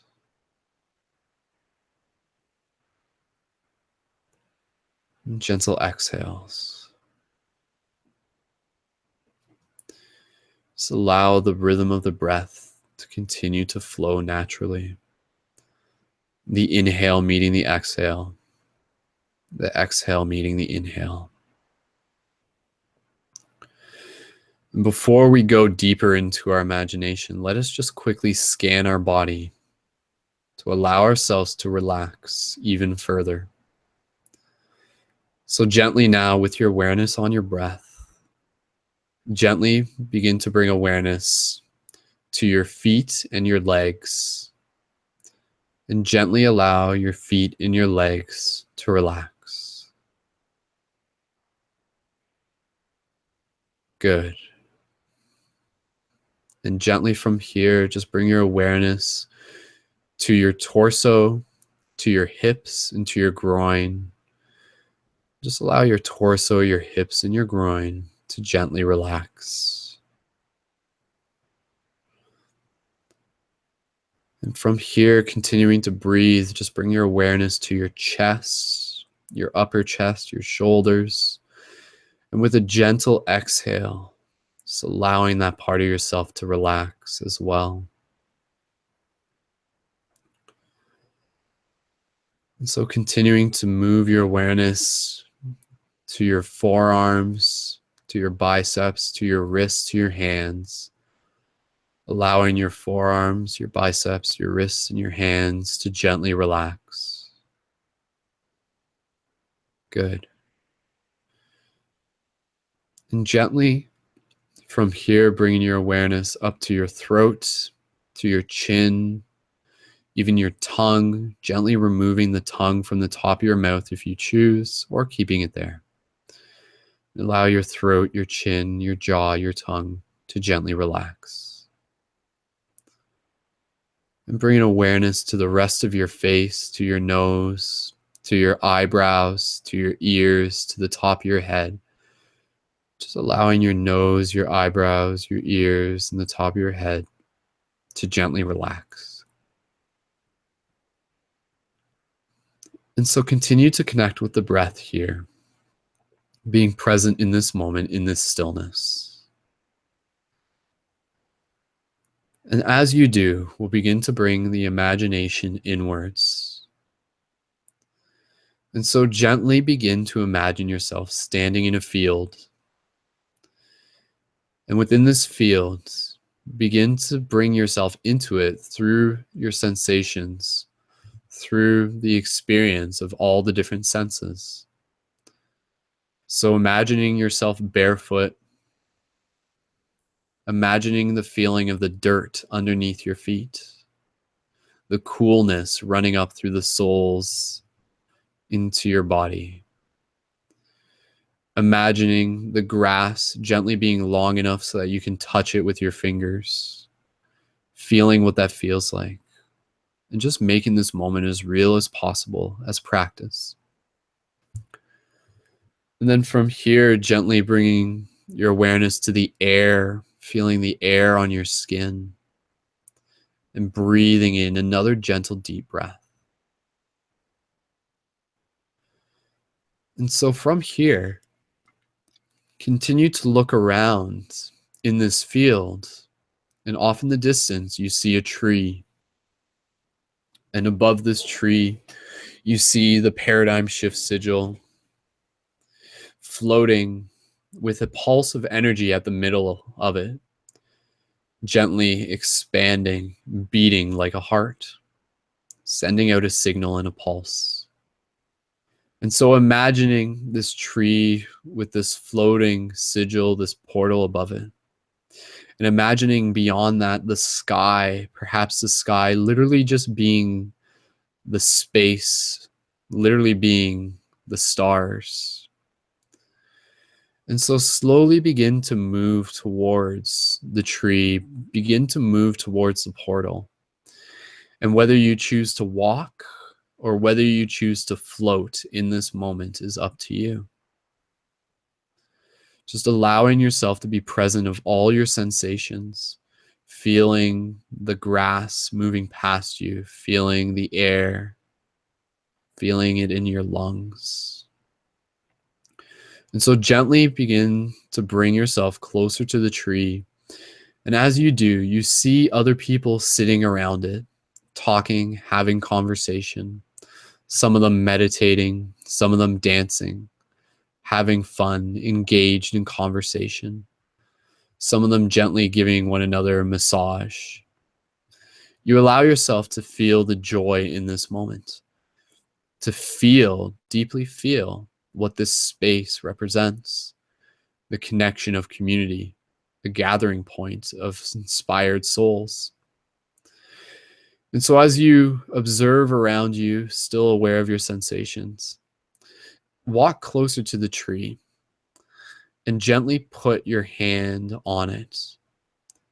And as you do, as you put one hand or two hands, you feel the bark of it. And as you look up, you see the tree perhaps appearing more magical than what it previously had. So imagining it in whatever form you wish the tree to be.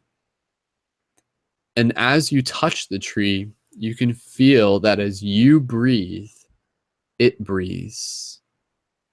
As it breathes, you breathe. And so you feel as you breathe in a coolness moving through the tree as if it is a liquid underneath its surface. And as you close your eyes within your imagination, you can even begin to visualize the roots of the tree reaching down into the earth, connecting to the crystal at its core, connecting to the heart of Gaia itself. And so in this moment, gently imagine yourself placing your forehead or even giving the tree a hug. And as you do, pour your love and your intention into it while also receiving the love of it, the collective love of the community in this moment.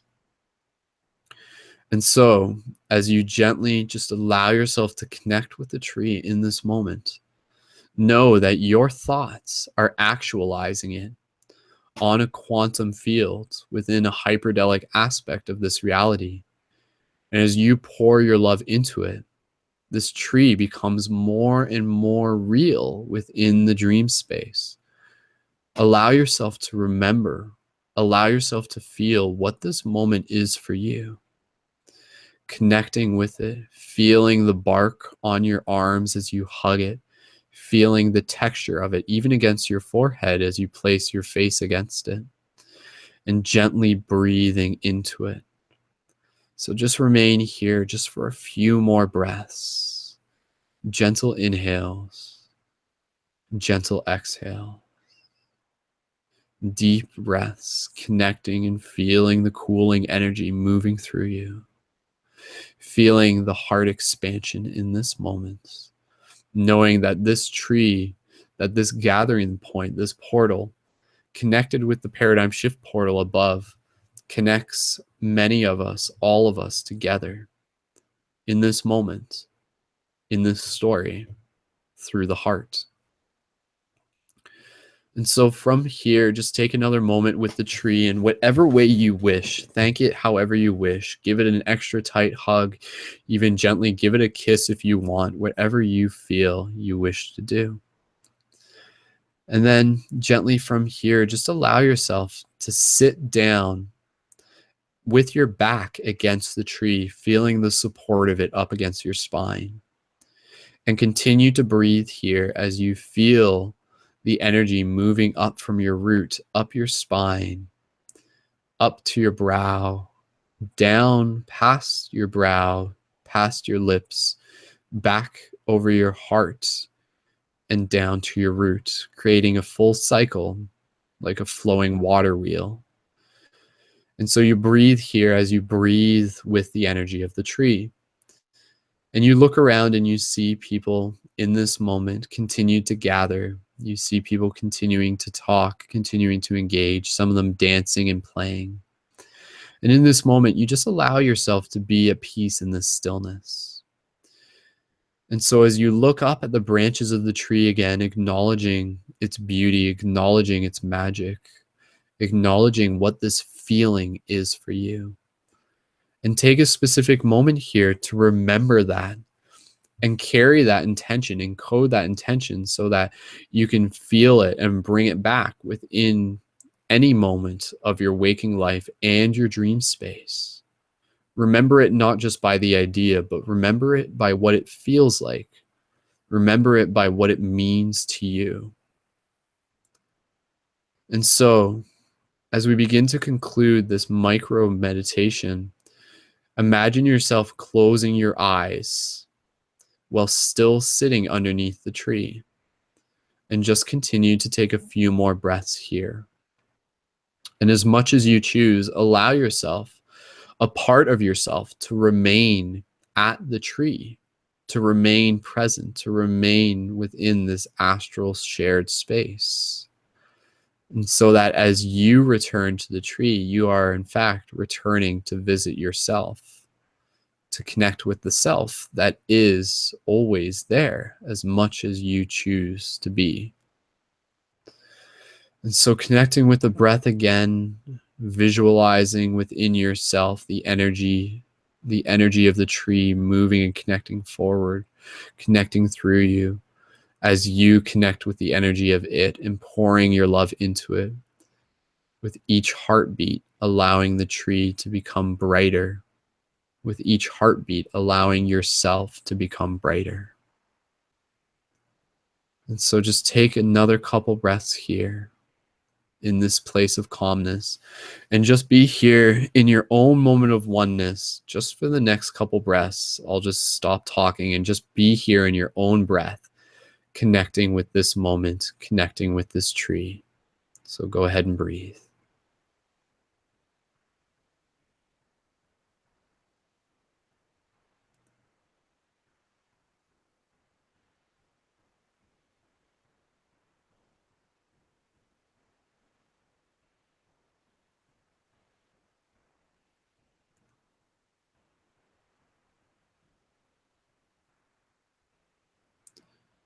So allow this calmness, this peace, allow this moment to expand beyond this simple micro meditation. Allow this feeling to remain with you. Know that you can call upon it at any point, simply through your imagination, simply through the breath. So from here, gently continuing to breathe, encoding this moment into your heart. And slowly, as we begin to transition out of this meditation, just allow yourself to project any intention. Just say to yourself whatever words you need to say to help bring this reality into fruition. So you'll say, I will be at the tree. I will come to the tree. I am at the tree. Any sort of mantra, any sort of words, any sort of phrase to allow this moment to be what it needs to be for you. And so it is. And so, still aware of the breath, gently from here we'll begin to transition our awareness and imagining a part of yourself still sitting under the tree as you slowly begin to transition your awareness back to your physical body, aware of the breath, and gently, at your own pace, when you're ready, begin to bring awareness to your physical body by slowly wiggling your toes, wiggling your fingers.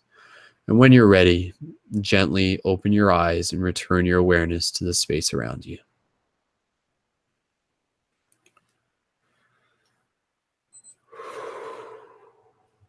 So just take another moment here, taking your time.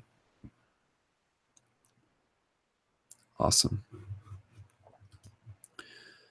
And with that said, we'll slowly bring everyone back. And before we officially wrap things up, I'm more than happy to just hear any feedback from anybody, either on the meditation or just any appreciation they want to express for the class and for the community before we finish the broadcast. So just kind of pulling up the mics a little bit. Does anybody want to share anything based on that meditation, or how was it for you guys? If anybody wants to share anything. I just want to say thank you for all your time. Okay, cool. Thanks, Emily. Appreciate it. Awesome. And thank you for tuning in with your daughter as well. You're awesome. welcome. Cool, thanks. Rachel, Jacqueline, Thomas, anybody, if you guys wanted to share anything? I was just gonna. Can you hear me? Yeah, I can hear you, Thomas. Go ahead. I was just gonna say I've had a little bit of success, but I still feel a mild amount of anxiety, even though I have no reason to. So I know that I'm getting closer. Good for you. I'm getting closer to the mansion. Getting closer to the mansion. Good for you, man. Thank you for sharing. That's good. And again, you know, I think just being able to admit that and talk about that is part of the journey. So you're not the only one. So yep. Awesome. Thank you, Thomas. Cool. Jacqueline, Rachel, did you guys want to share anything before we wrap up the broadcast? Yes, I just wanted to say thank you for creating this space and for everyone that is included to make it keep going, because it's really awesome. So thank you. Awesome. Sweet. Thank you. Thank you for being a part of it, Jacqueline, as well. And I'm never going to get your name wrong again. I promise. Good. I drilled it into your brain. It took me like 2 years. I don't know why. It's all good. It's all good. It must be my Canadian accent, I swear. That's my excuse. Right? Anyways. But thank you. Thank Love you. you guys. Love you too. Awesome. And Rachel, was there anything you wanted to share before we wrap up? Thank you. Thank you, everyone. Thank you, Brian. Thanks to the universe for this chance to be here, and for you giving us this opportunity to talk about this and to meditate. It was really, really nice. I really liked it.